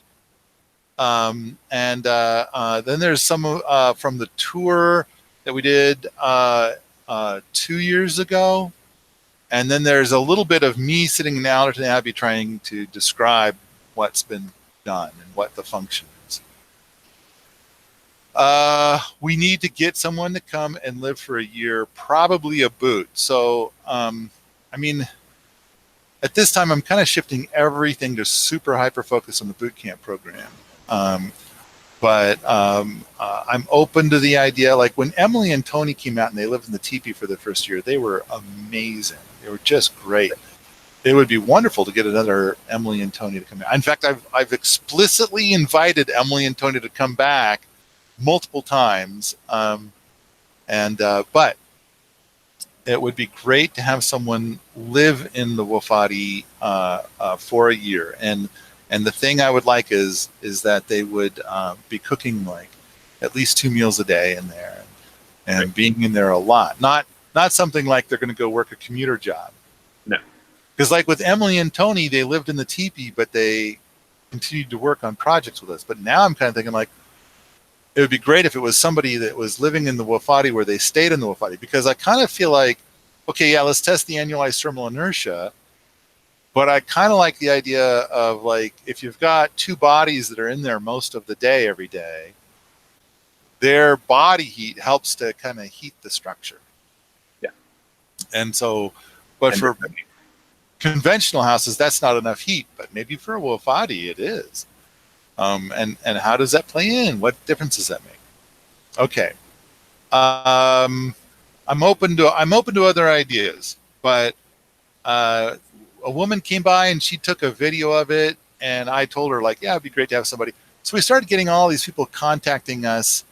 I want to live in the Wofati for a year, and they didn't understand our values, so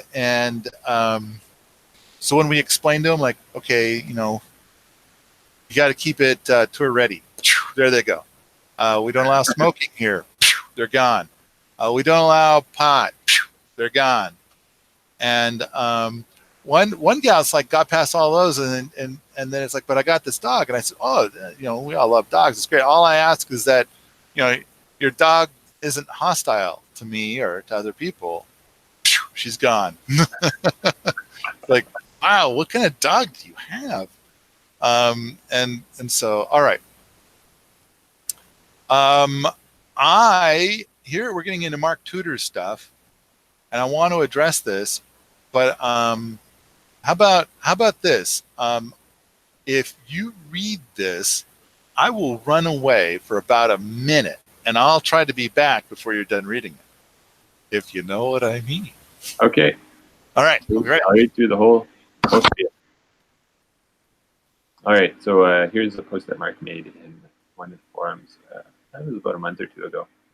So he says, I watched the Wofati Mecha the other night, which is now out. Oh, maybe it was more recent. Anyways, Mark says, I watched the Wofati Mecha the other night, and you commented about certain features not being ideal, or that you would have done some things differently.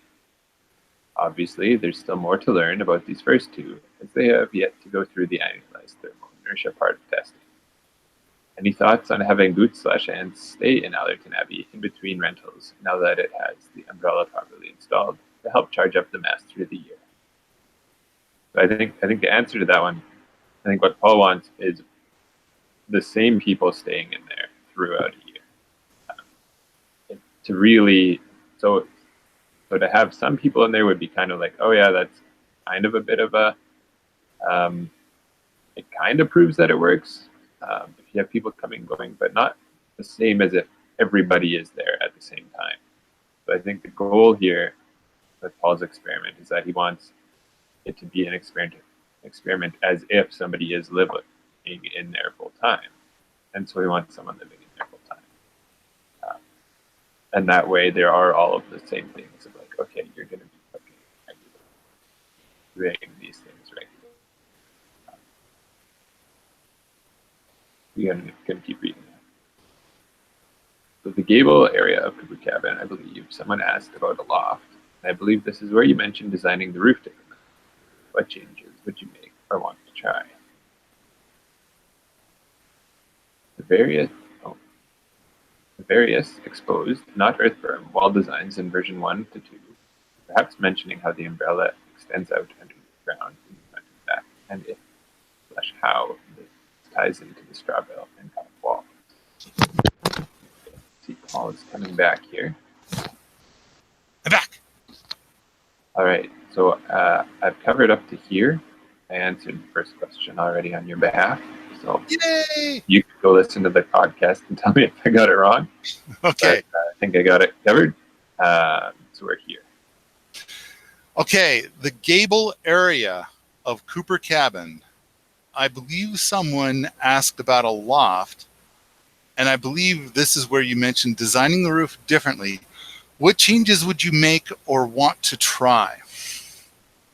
Oh, that is a great question. Well, right now, in both Allerton Abbey and in Cooper Cabin, they have a gable roof joining a shed roof. And in both cases, the way that they elected to implement that is not handsome.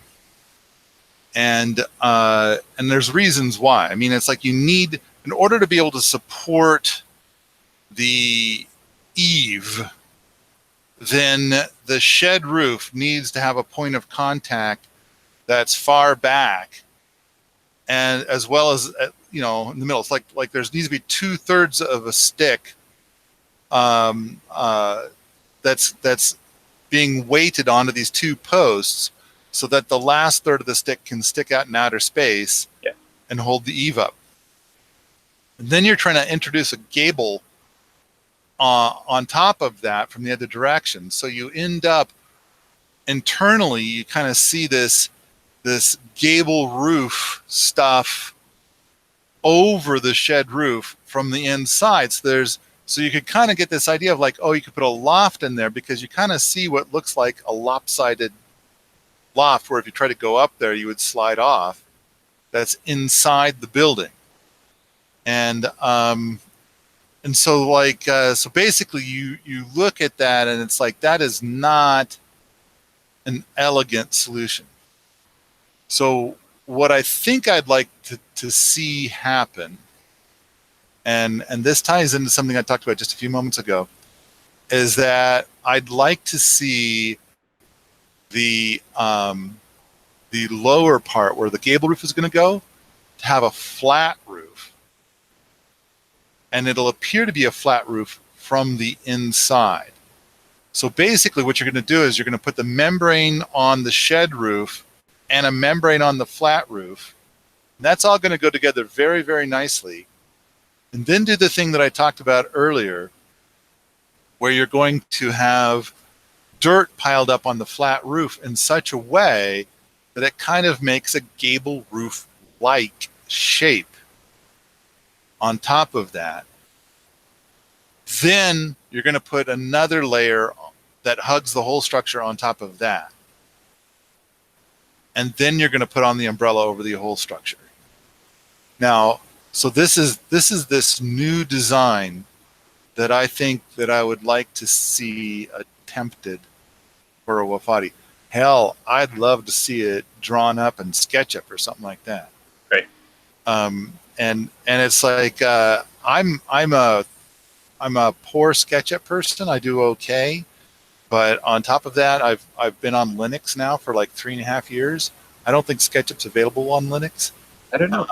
I could do it with Wine or one of those emulators.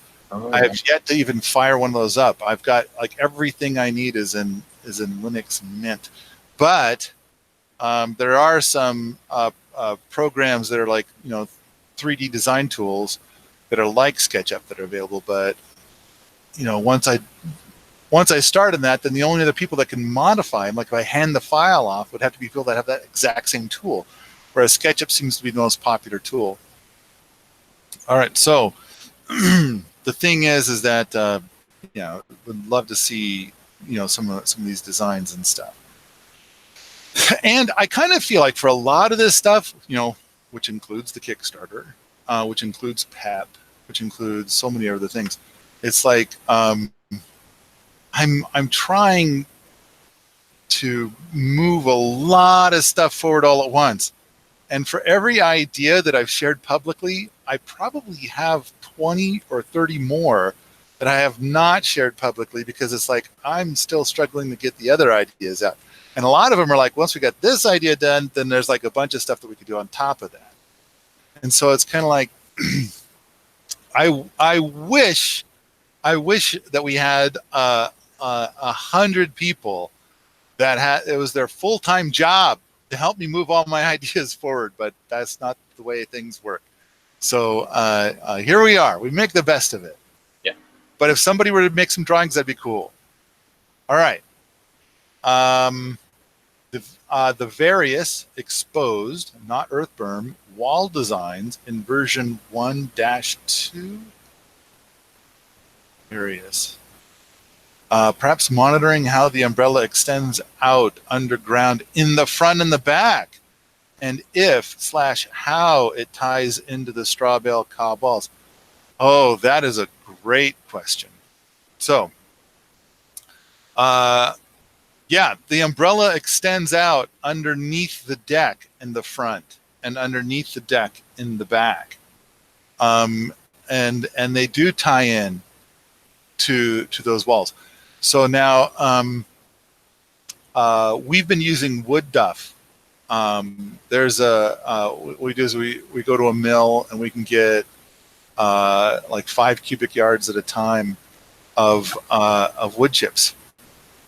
But I mean, like, even if you didn't do that, I mean, it doesn't take that much to just comb the forest to be able to get a mountain of pine straw. And there's all kinds of other wood duff that could be used. But the thing is, well, that's going to rot, isn't it? And it's like, if it's exposed to air and bacteria and funguses, yeah, it can rot. But if it's, buried several feet underground, no, it actually kind of mummifies and stays there.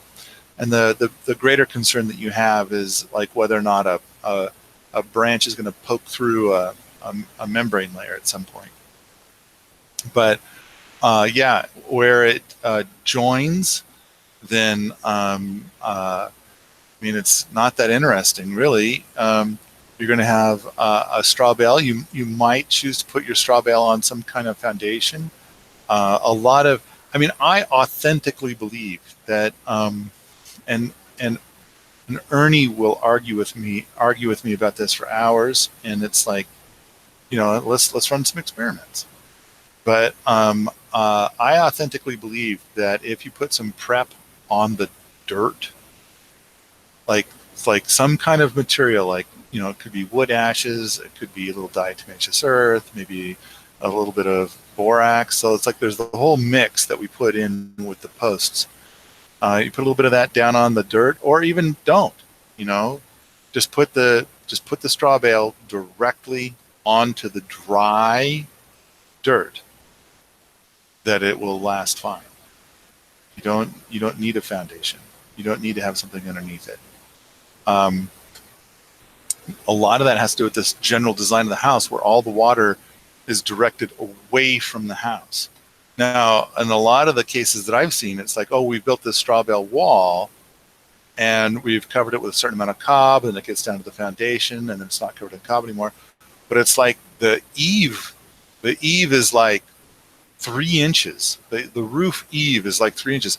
So rain hits that wall, and you get so much moisture on that wall. It's like, yeah, you need a foundation if you're going to do straw bale on that wall, and you're going to cover it with a cob and a plaster layer that's going to be a waterproof plaster layer. Then yeah, that's how you got to go about doing it. You have to. And so our 5-foot deep eave makes it so we don't need that.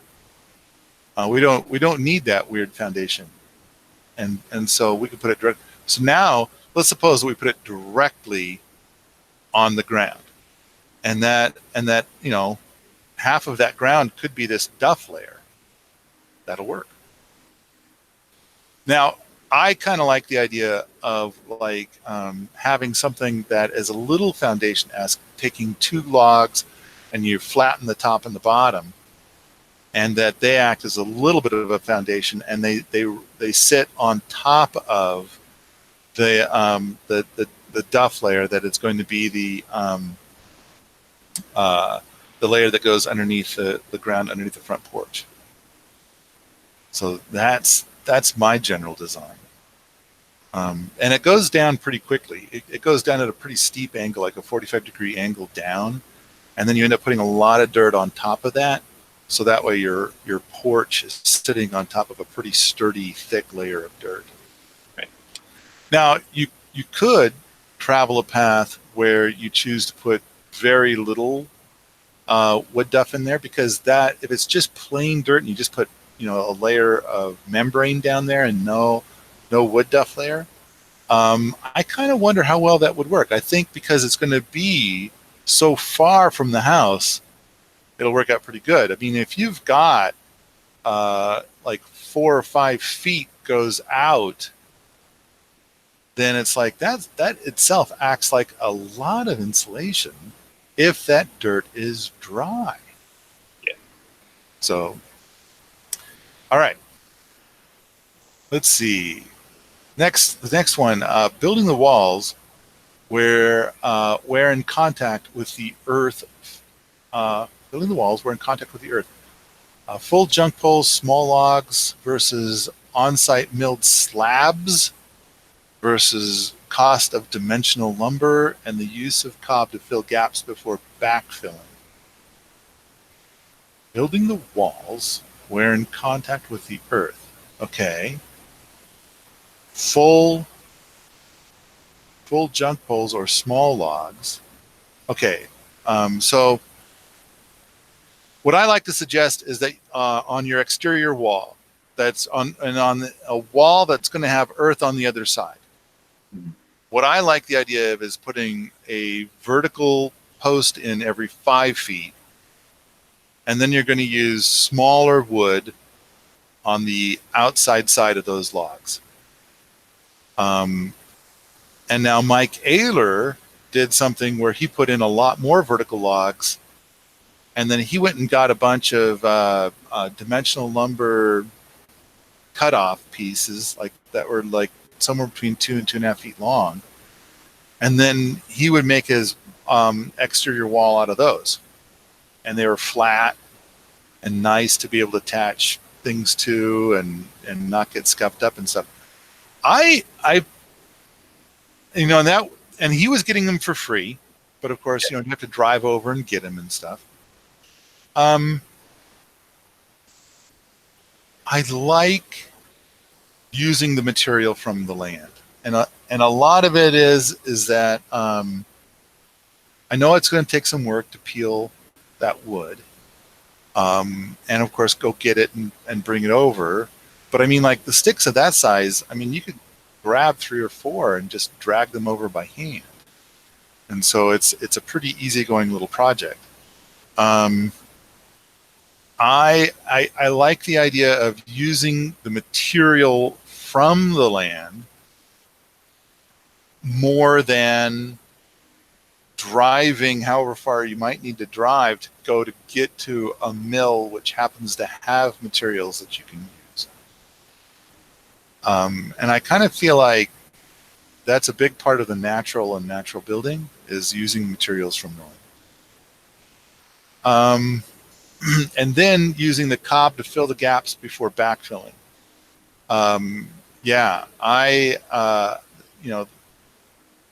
It's true that if you use dimensional lumber, then you're not going to do it. But on the other hand, if you use dimensional lumber for that layer, like Mike Ayler did, then you are putting in an insulative layer between the living space and the mass.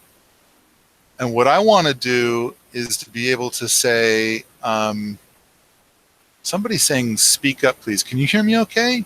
I hear you same as normal. Okay. And so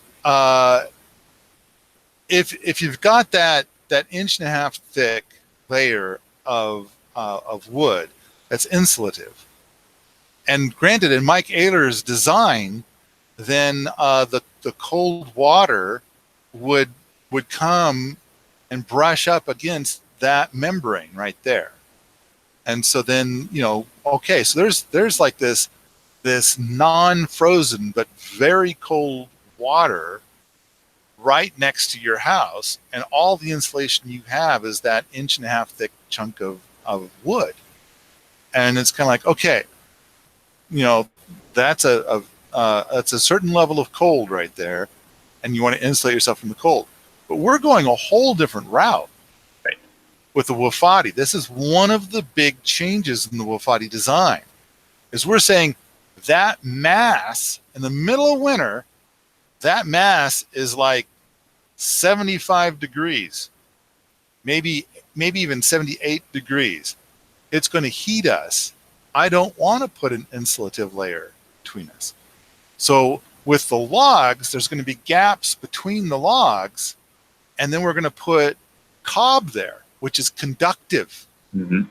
Because cob is going to not have the air spaces that the rest of the mass has, which with the air spaces in the rest of the mass makes it both insulative and conductive. So we want to be able to have between the airspace and the mass where there's a membrane.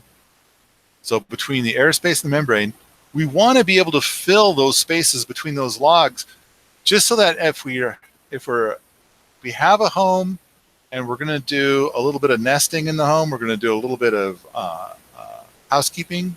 Yeah. It's like we want to be able to know that there's not bugs in there or rodents. We want to be able to know that, you know, the house is sealed and that there's no way for bugs or rodents to get in. And when we go to tidy, it's tidied. It's not like there's a bunch of dust or something that can accumulate where we can't quite see it in between those bits of logs. So I think it's really important to be able to do this instead of the dimensional lumber stuff. I think that's what the question was. That's my understanding of it. Okay, next one. Any info on the natural insulation layer condition in Allerton Abbey when the roof was redone last October? Perhaps a comparison to bringing in straw bales and using flakes to create the insulation gap between the waterproof layers and the up and down side to sheets of extruded insulation. Okay, I don't want to use the sheets of extruded insulation. That stuff is super toxic. And so I don't want it. And it's kind of like, oh yeah, but it's going to be totally encapsulated behind soil. And it's kind of like, you know, they say the same thing about the earth ships, where it's like, well, those tires are totally encapsulated, yet people still get headaches when they're there. And so I kind of feel like, all right, but let's talk about Allerton Abbey for a moment. When we dug in, we found the duff layer. It was a good 6 to 8 inches thick, so a real good, healthy duff layer. And at least the duff layer was the correct thickness and done correctly and all that stuff. And when we were up there, and it was just me and Fred, and for a while there was me and Fred and Donkey, and we're like, okay, we got to pull all this material off, and then we got to rebuild.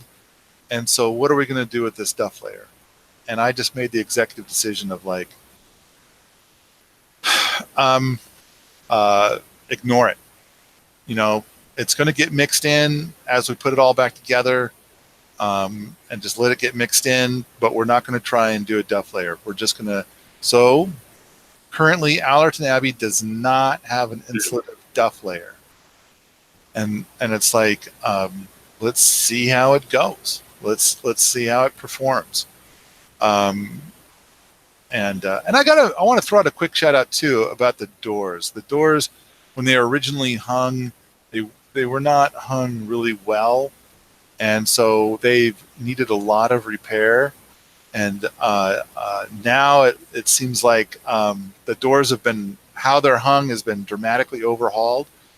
And when I was down there, it was so sweet. Like the front door, we debate about what the weight of it is, because it's a very tall and very wide and very thick door that's homemade, and it's insulated, and so it's a huge door.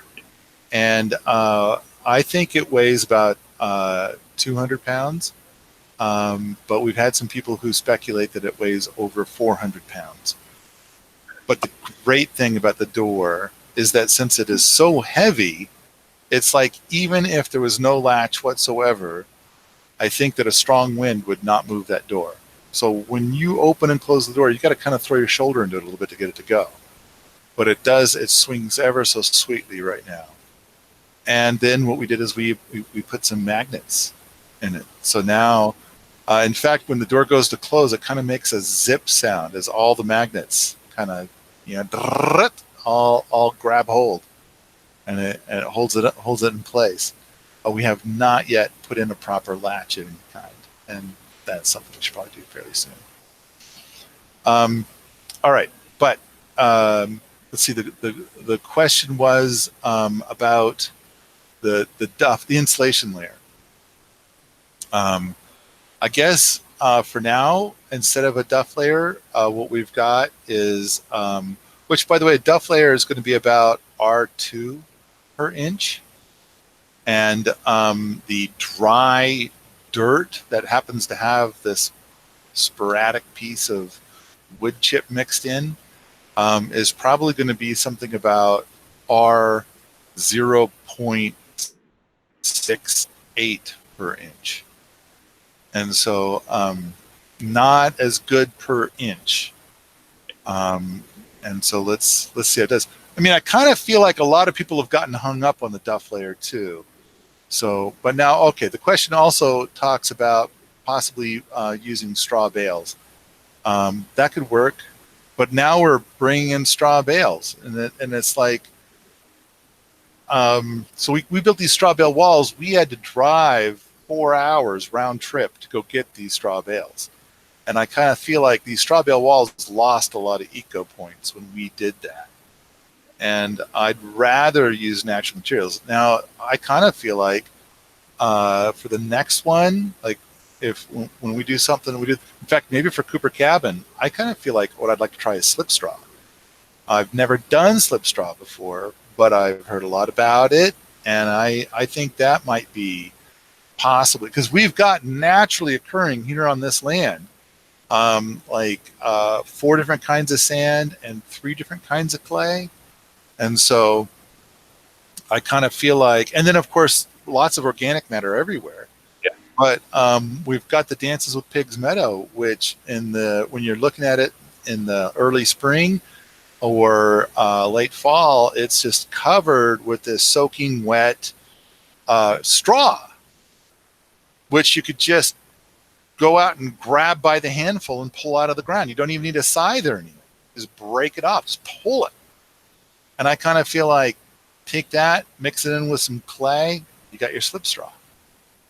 And so, or clay straw. And it's like I think that would be a great wall material. It would probably go really fast, and it's material from the land. Right. So I like the idea of experimenting in that space. All right, the last question. No, wait, there's more. There's a whole other, I have to scroll down more. Thoughts on implementing plumbing in the existing buildings or future ones when a well is installed in the lab. Thoughts on integrating that in gray water output, especially in the colder zones and winter freezing issues. Okay, in both of the structures, we have something built in, which is to allow plumbing or electrical in or out of the building. And we haven't put that in yet, but like there's no running water yet on the lab. That's one of the reasons why we're doing this Kickstarter in the hopes that it does so good that I'll be able to put in a well up at the lab. But I would have to say that what we would probably do is a willow feeder style of thing on the inside, and that it would be vented to the outside. And then I think when you do gray water in a cold climate, and most people don't do this, like they say, oh, here's what I'm going to do. I'm going to have the human discipline to reroute my gray water to a septic tank through the winter. And I doubt that they do that. And then they just have gray water running out onto the frozen ground, which I think would be a pretty serious problem. But the thing I think is the thing to do is that you have a small greenhouse, and you have your gray water do a lap through the greenhouse, and be able to, so that way, because it's an enclosed greenhouse and sun does get in there, I would put no edibles in there, just stuff that takes up gray water really, really well. And then the gray water itself is going to be bringing in a certain amount of heat into this greenhouse-like space. And then, of course, when the sun hits it just right, it'll add some heat. And then usually for these kinds of gray water systems, the gray water runs in and this pure, clean white water comes out. And I think instead what we would probably want to do is something that would resemble a drain field.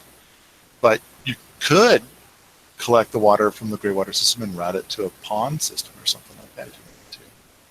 And of course, if you were in a big city and they were like so proudly declaring that they had one of those fully closed systems, what do they call those? You remember? It'll be a big building where it's like they collect all of the gray water and then they clean it and then they use that inside the building again. I know what you're talking about, but I can't remember the name. Why am I not thinking? I mean, mostly because I don't like the idea of it. But it's like, oh, it's the ultimate in sustainability. Our building, we take no water from the city water system, and we put, no material into the sewage treatment plant. We're a self-contained building, and I can't remember what that's called. There's a word for it, but I like the idea of let's drink well water, and let the water that comes out of our gray system be far cleaner than anything that goes into any drain field anywhere, and then it goes down hundreds of feet until it gets to our stuff. So all right.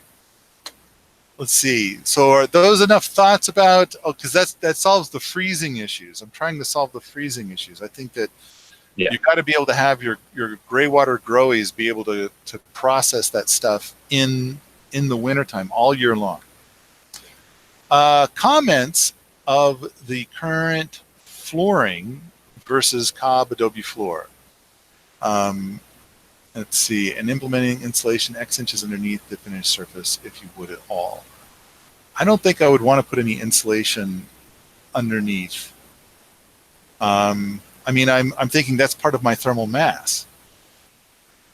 And I also kind of feel like, like in houses where they have a cold cement floor, or not in houses, but like in shops and the like, but they have a cold cement floor because they haven't put any insulation underneath it, then it's kind of like, well, if the building is kept small enough, it's like, okay, here we are standing in the middle of the floor and it's cold. It's a cold cement floor. And it's like, yeah, but it's only like 10 feet until you're to the outside. And it's like, okay, I wonder what the temperature of that floor would be if it was 30 feet to the outside. And hence, that's kind of what the concept of the umbrella is. And so now what's the temperature right there? Plus, the other thing is a lot of times they design these structures. So like we've got this building right here, and they've got the cement pad set up in such a way that the water that comes down off the mountain is higher than the cement pad. There's no drainage to go around the cement pad. So we actually got a jackhammer, and we're kind of like trying to make it so that there'll be a drainage ditch on the uphill side to carry water away from that cement pad. And so anyway, all right. So the key is like if you're standing on a cement pad inside of a garage and it's like, wow, that is a cold floor. It's cooling this entire building, and it's the middle of winter. We want to warm things up.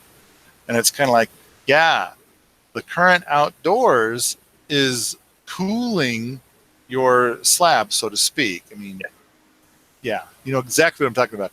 Technically, it's not cooling shit. It's extracting the heat out. So anyway, All the physicists are upset now. Sorry, everyone. yeah, here they come. Here they come. But like I'm gonna go with this this pseudo force, you know, of sorts.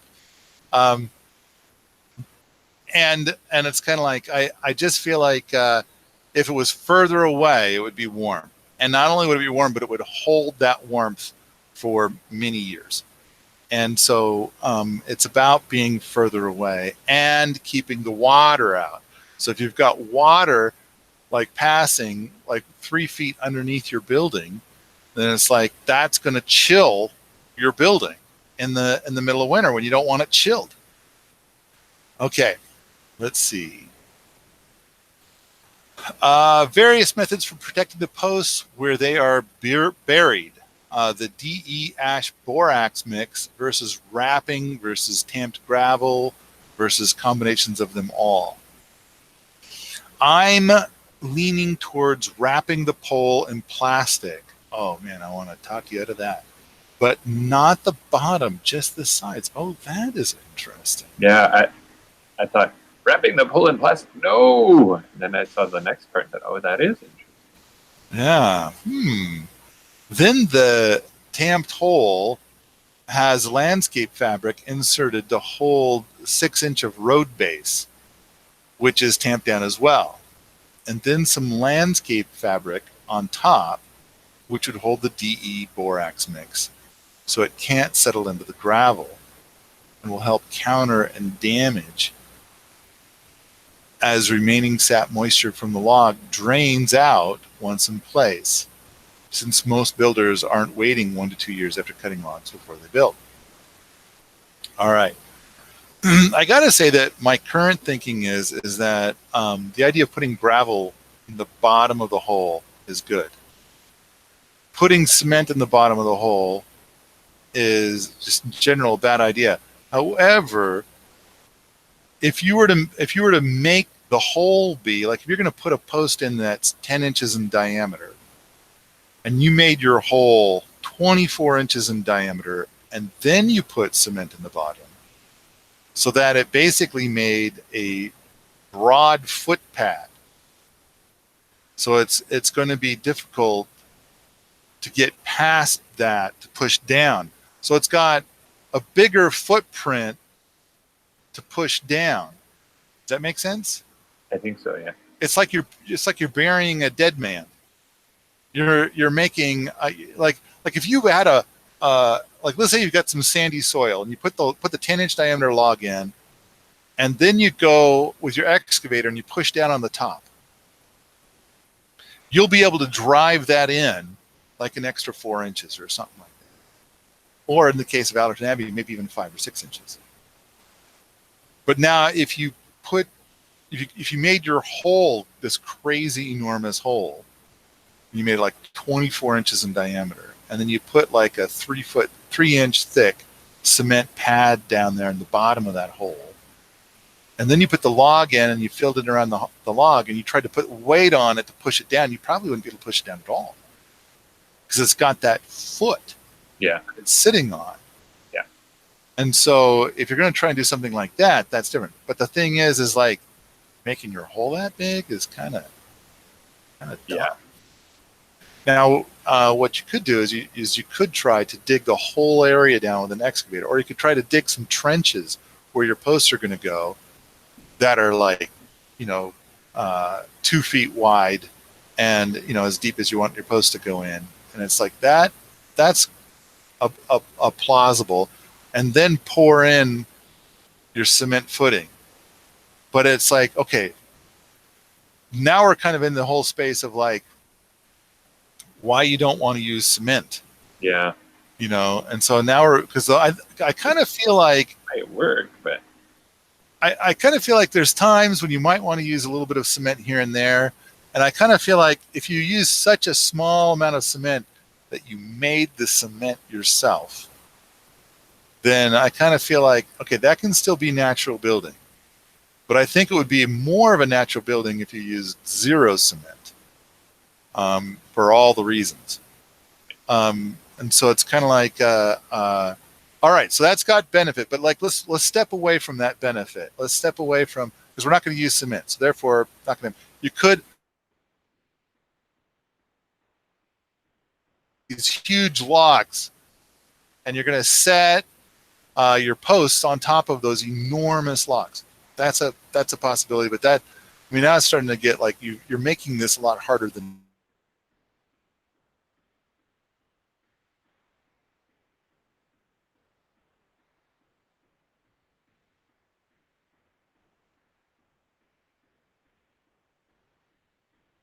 Most of what I'm thinking is that, you know, don't you want your log to dry out really well? Now, of course, there is the idea of like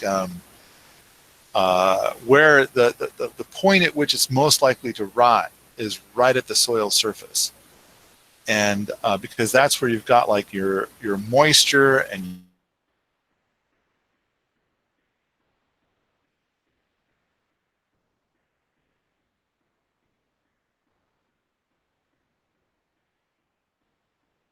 it's like, are you trapping all that stuff inside? Are you hoping that you're going to in, thus reducing the amount of rot? So I kind of feel like I'm not a big one on that either. What I love the idea of is like we have so much wood ash. Let's use that for something, and this is a great place for it. So what we've kind of got is a mixture of wood ash, DE, and a little bit of borax. And now, granted, I don't like going too crazy with the borax, although it's a mined material. So it's just as a naturally occurring material, it is toxic, although it's got a very low toxicity, especially when you compare it, because borax is often used as something that you would add in to your laundry. Usually, like if you go get that 20 meal team borax, it's got all the instructions on it for here's how you use it in your laundry. Right. And it's kind of like, it's far less toxic than any of the laundry detergents out there, or any, I should say, any of the standard laundry detergents that are out there. But it's still got some toxicity. So I kind of feel like I don't want to go too crazy with the borax. Anyway, what we do is we make this mixture, and we sprinkle some of this mixture in when we're refilling the hole once the post is in place. And then when we get into the top inch, we put in like 10 times more in that top inch. Yeah. Like the concentration, the ratio is 10 times higher of this mixture. So that way, that's where the air is and the most likely place for rot. That's what I would do. Then, of course, if you're putting this in some place where you've dug your hole, at the bottom of the hole, it's like there's already quite a bit of gravel down there. Any moisture that might possibly come out of the log is like 90% of it is going to come out of the bottom of the post. Very little is going to come out of the sides, and very little is going to come out of the top. So like 90% of it is that little footprint at the bottom. So you don't want to put like a piece of plastic down there or something like that, because that'll hold all the moisture inside the log, and you want that to come out and get out of here and dry the log better. So that's why I kind of think like, well, if you've packed that log down there super tight and you've pushed it down with the excavator onto sand, that's also the way that you would get sand to kind of seal for a pond. So therefore, if you put a little bit of 3/4 inch gravel down there, I think that there's going to be avenues for any water to be able to get out, and maybe even a couple of inches of gravel down. Yeah. That might be good. So Mike Ayler wraps the bottoms of his posts in black plastic. I think we're all agreed at this point that that does not work, even though Mike kept doing it to his dying day. I know that people char the posts, and I kind of feel like charring your posts. There's a lot of people. I've heard some recent stuff where people are like, that does not help at all. But I believe that charring the posts might potentially add 10% to the lifespan. But I still don't think it's really worth it. I don't think I would. I'm not interested in trying it. I don't want to. I know that we've had people up on the lab that were building structures, and they did that. But on mine, we've never done it on mine.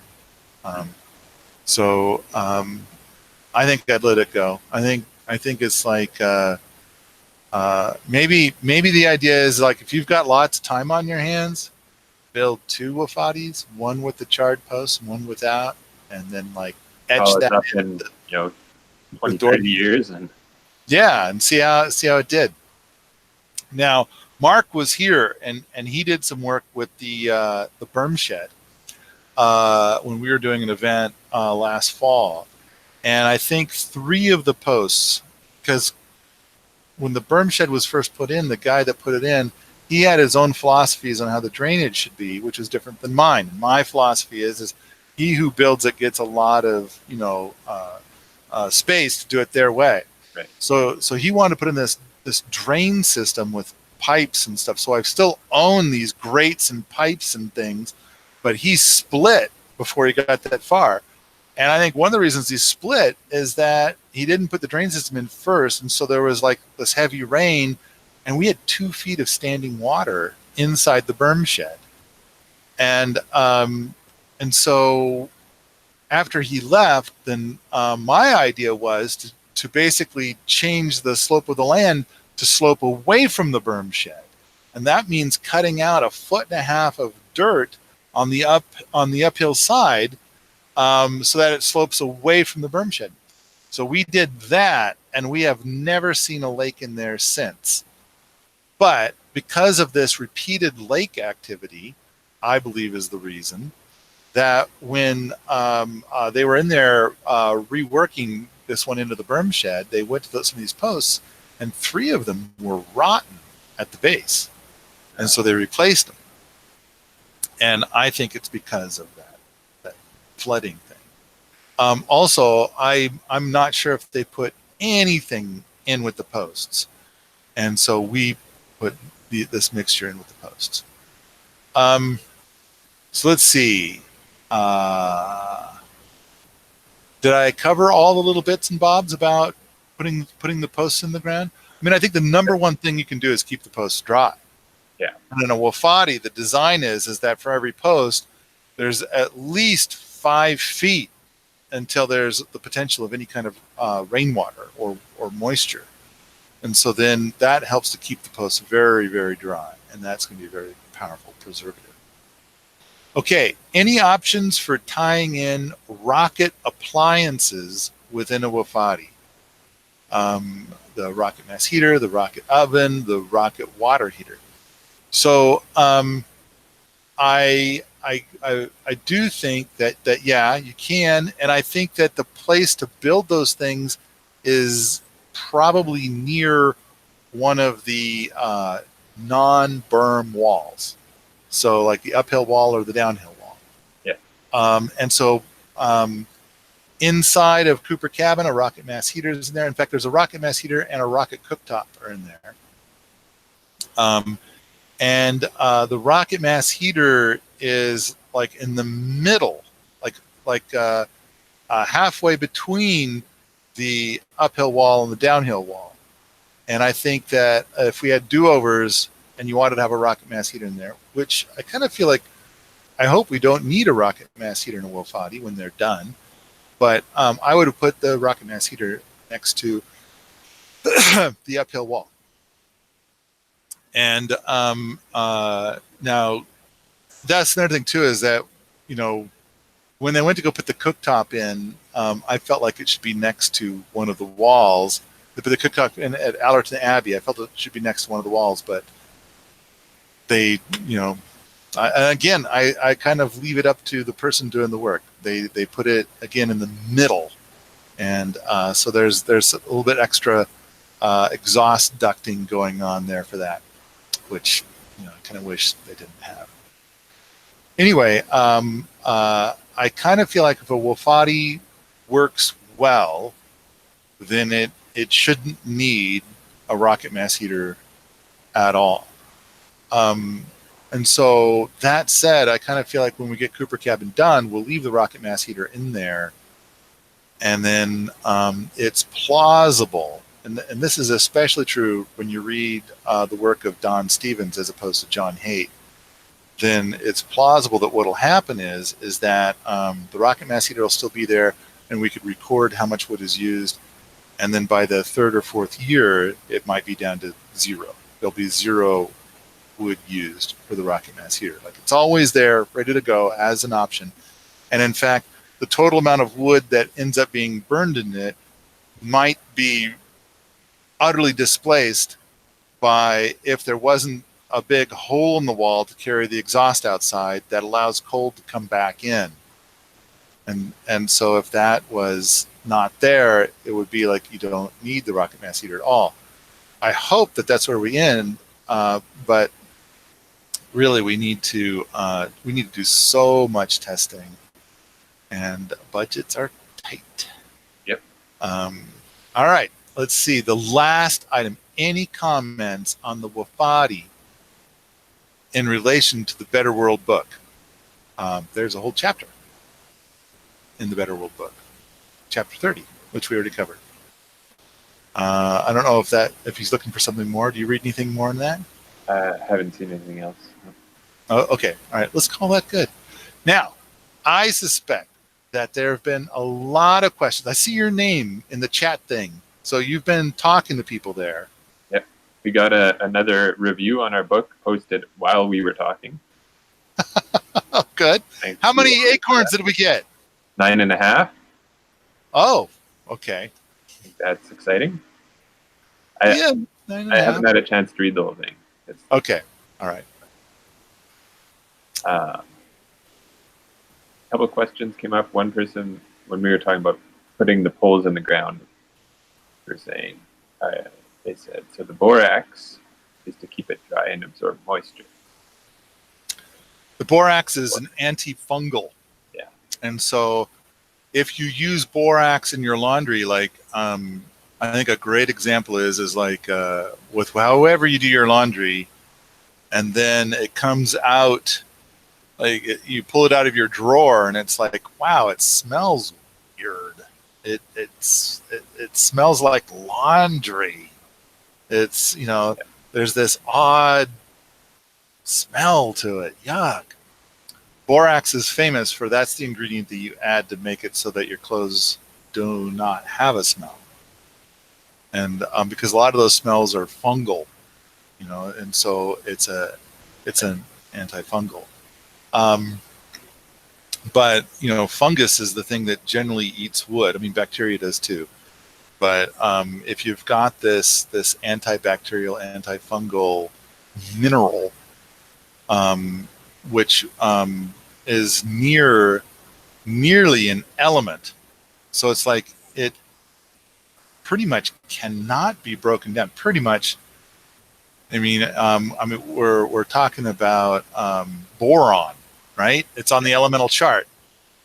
It's like it's like, oh, I'm going to take lead and I'm going to break it down into gold. It's like, yeah, that doesn't work. They're two elements. See, it's like so. Good luck with that. It's a lot of work. Yeah. Be done.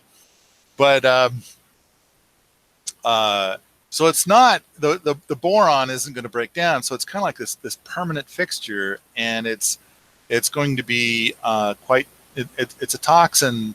It's a massive toxin to funguses and bacteria, not as much to humans.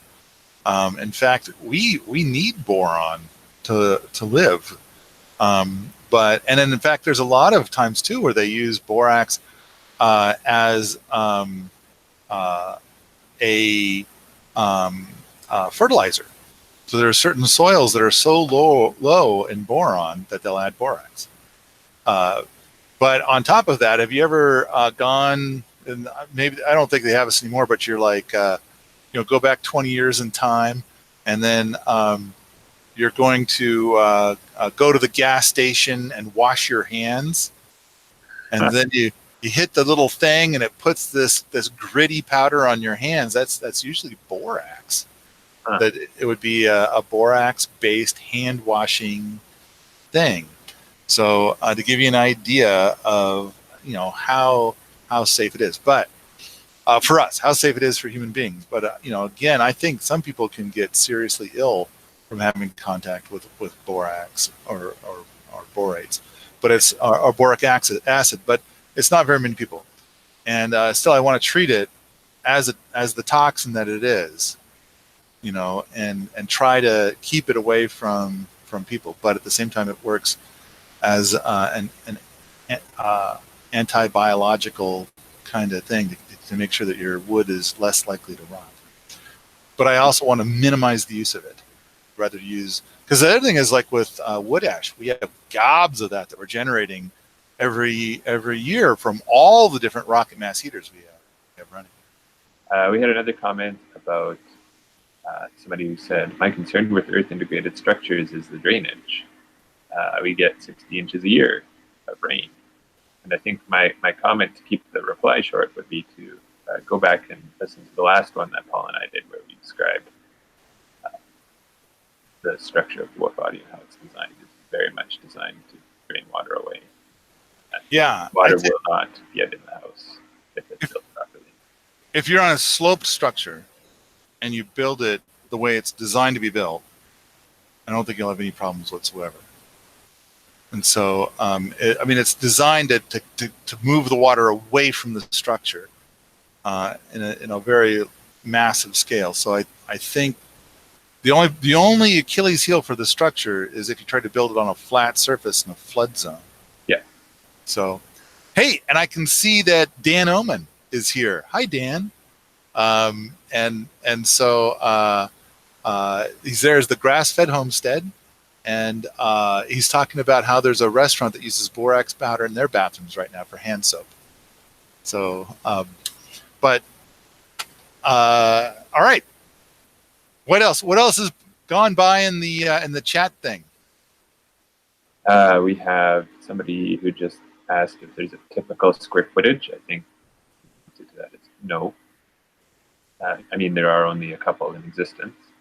But yeah, the idea, like you've talked about the 100 square foot one, but you've also talked before about building one where 20 people can live. Yeah. So we've got the one that's the 10 by 10 that is far from. I think we're going to walk away from that one. And then we've got Allerton Abbey is 400 square feet. Cooper Cabin is 900 square feet. I think. For the Ayler structures, I know that there's some that are like thousands of square feet.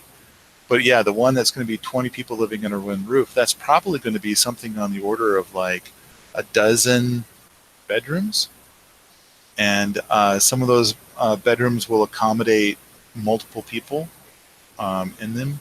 And so, but that is on the list of something that we need to experiment with, is 20 people living under one roof without stabbing each other. And I think that's we kind of got long ways to go just to get to that structure. But no, I do believe that you can do something that's on a very large scale.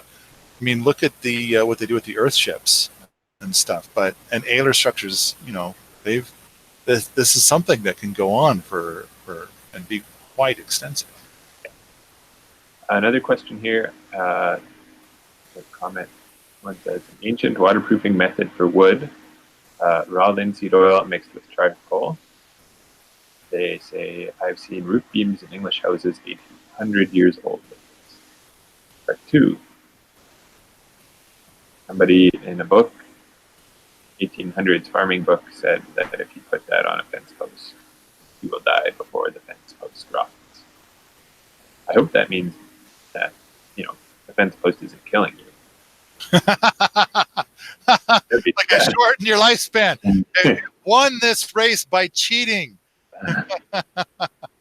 So that is something I'm not familiar with. I got to say that if it's inside the house, so I'm a powerful advocate of untreated wood.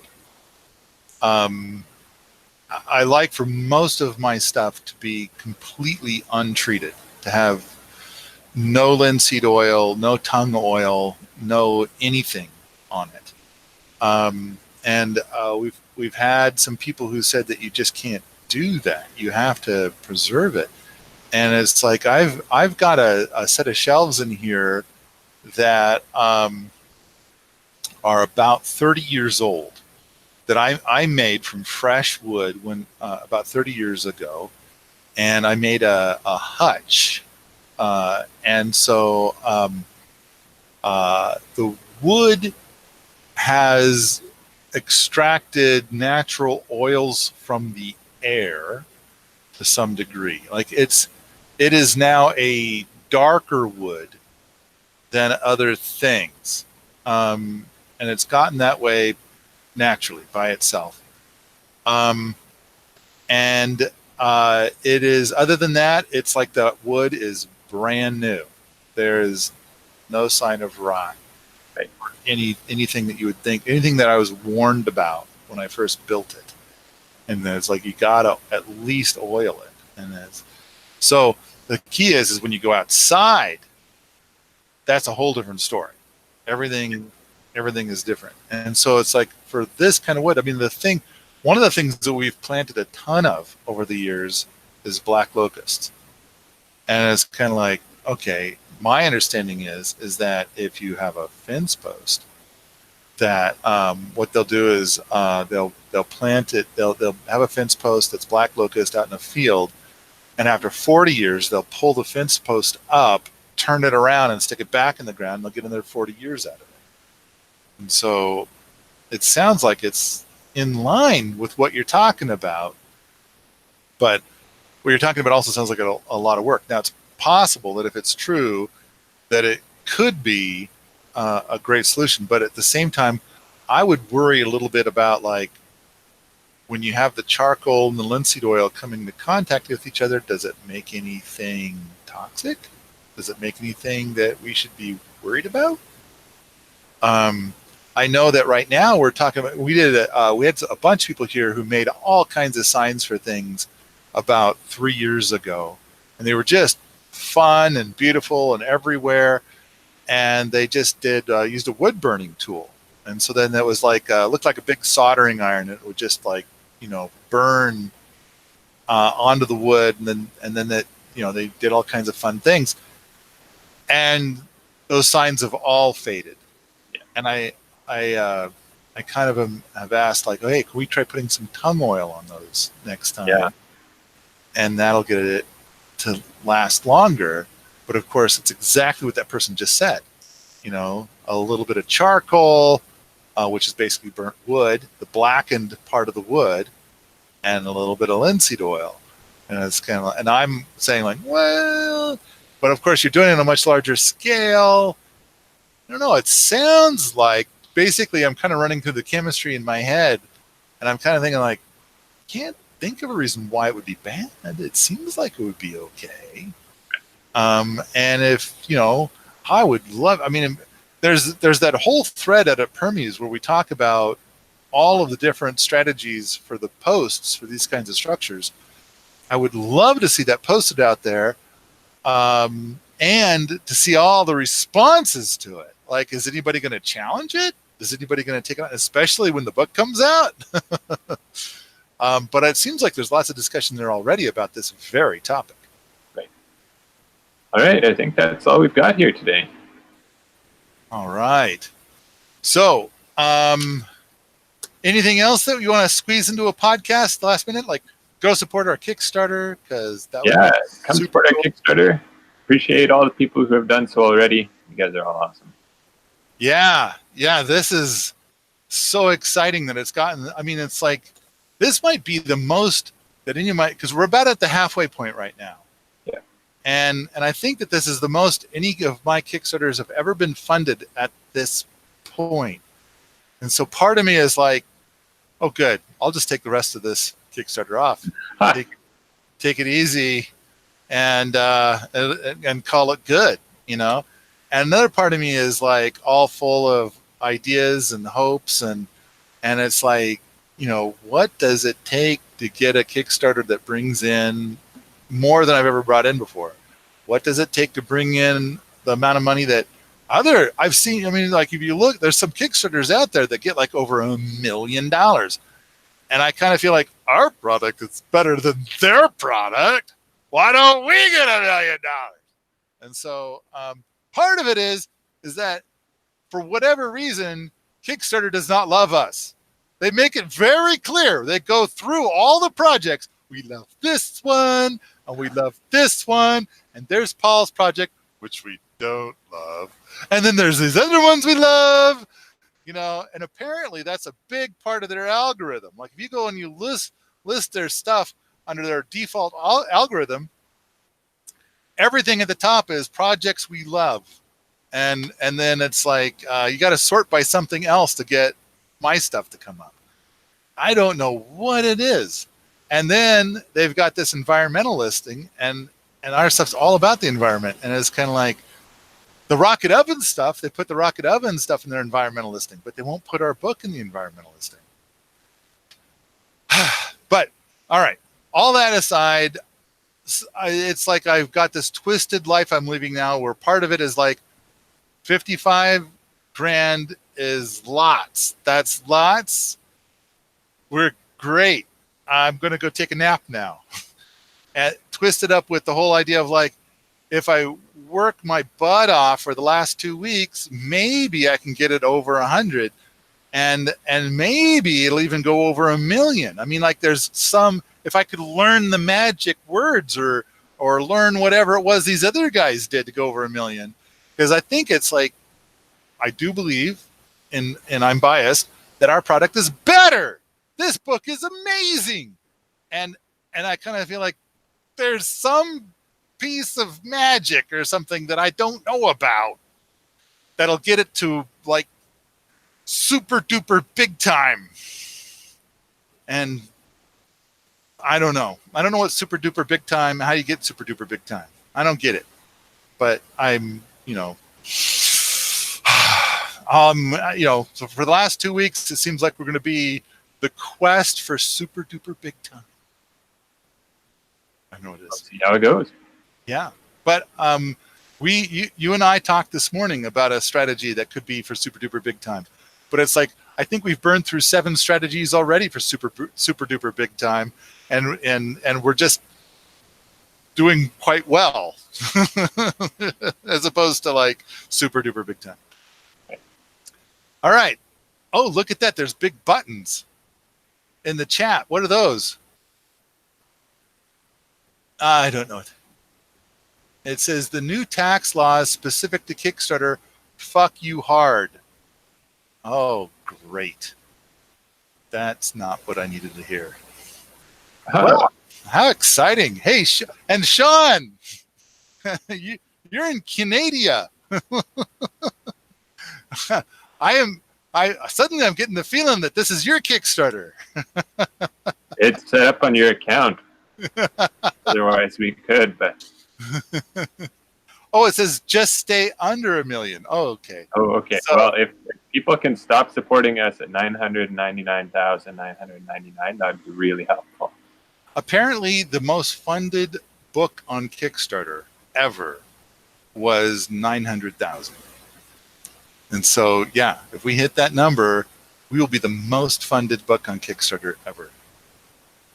So, oh, look, somebody says that I stink.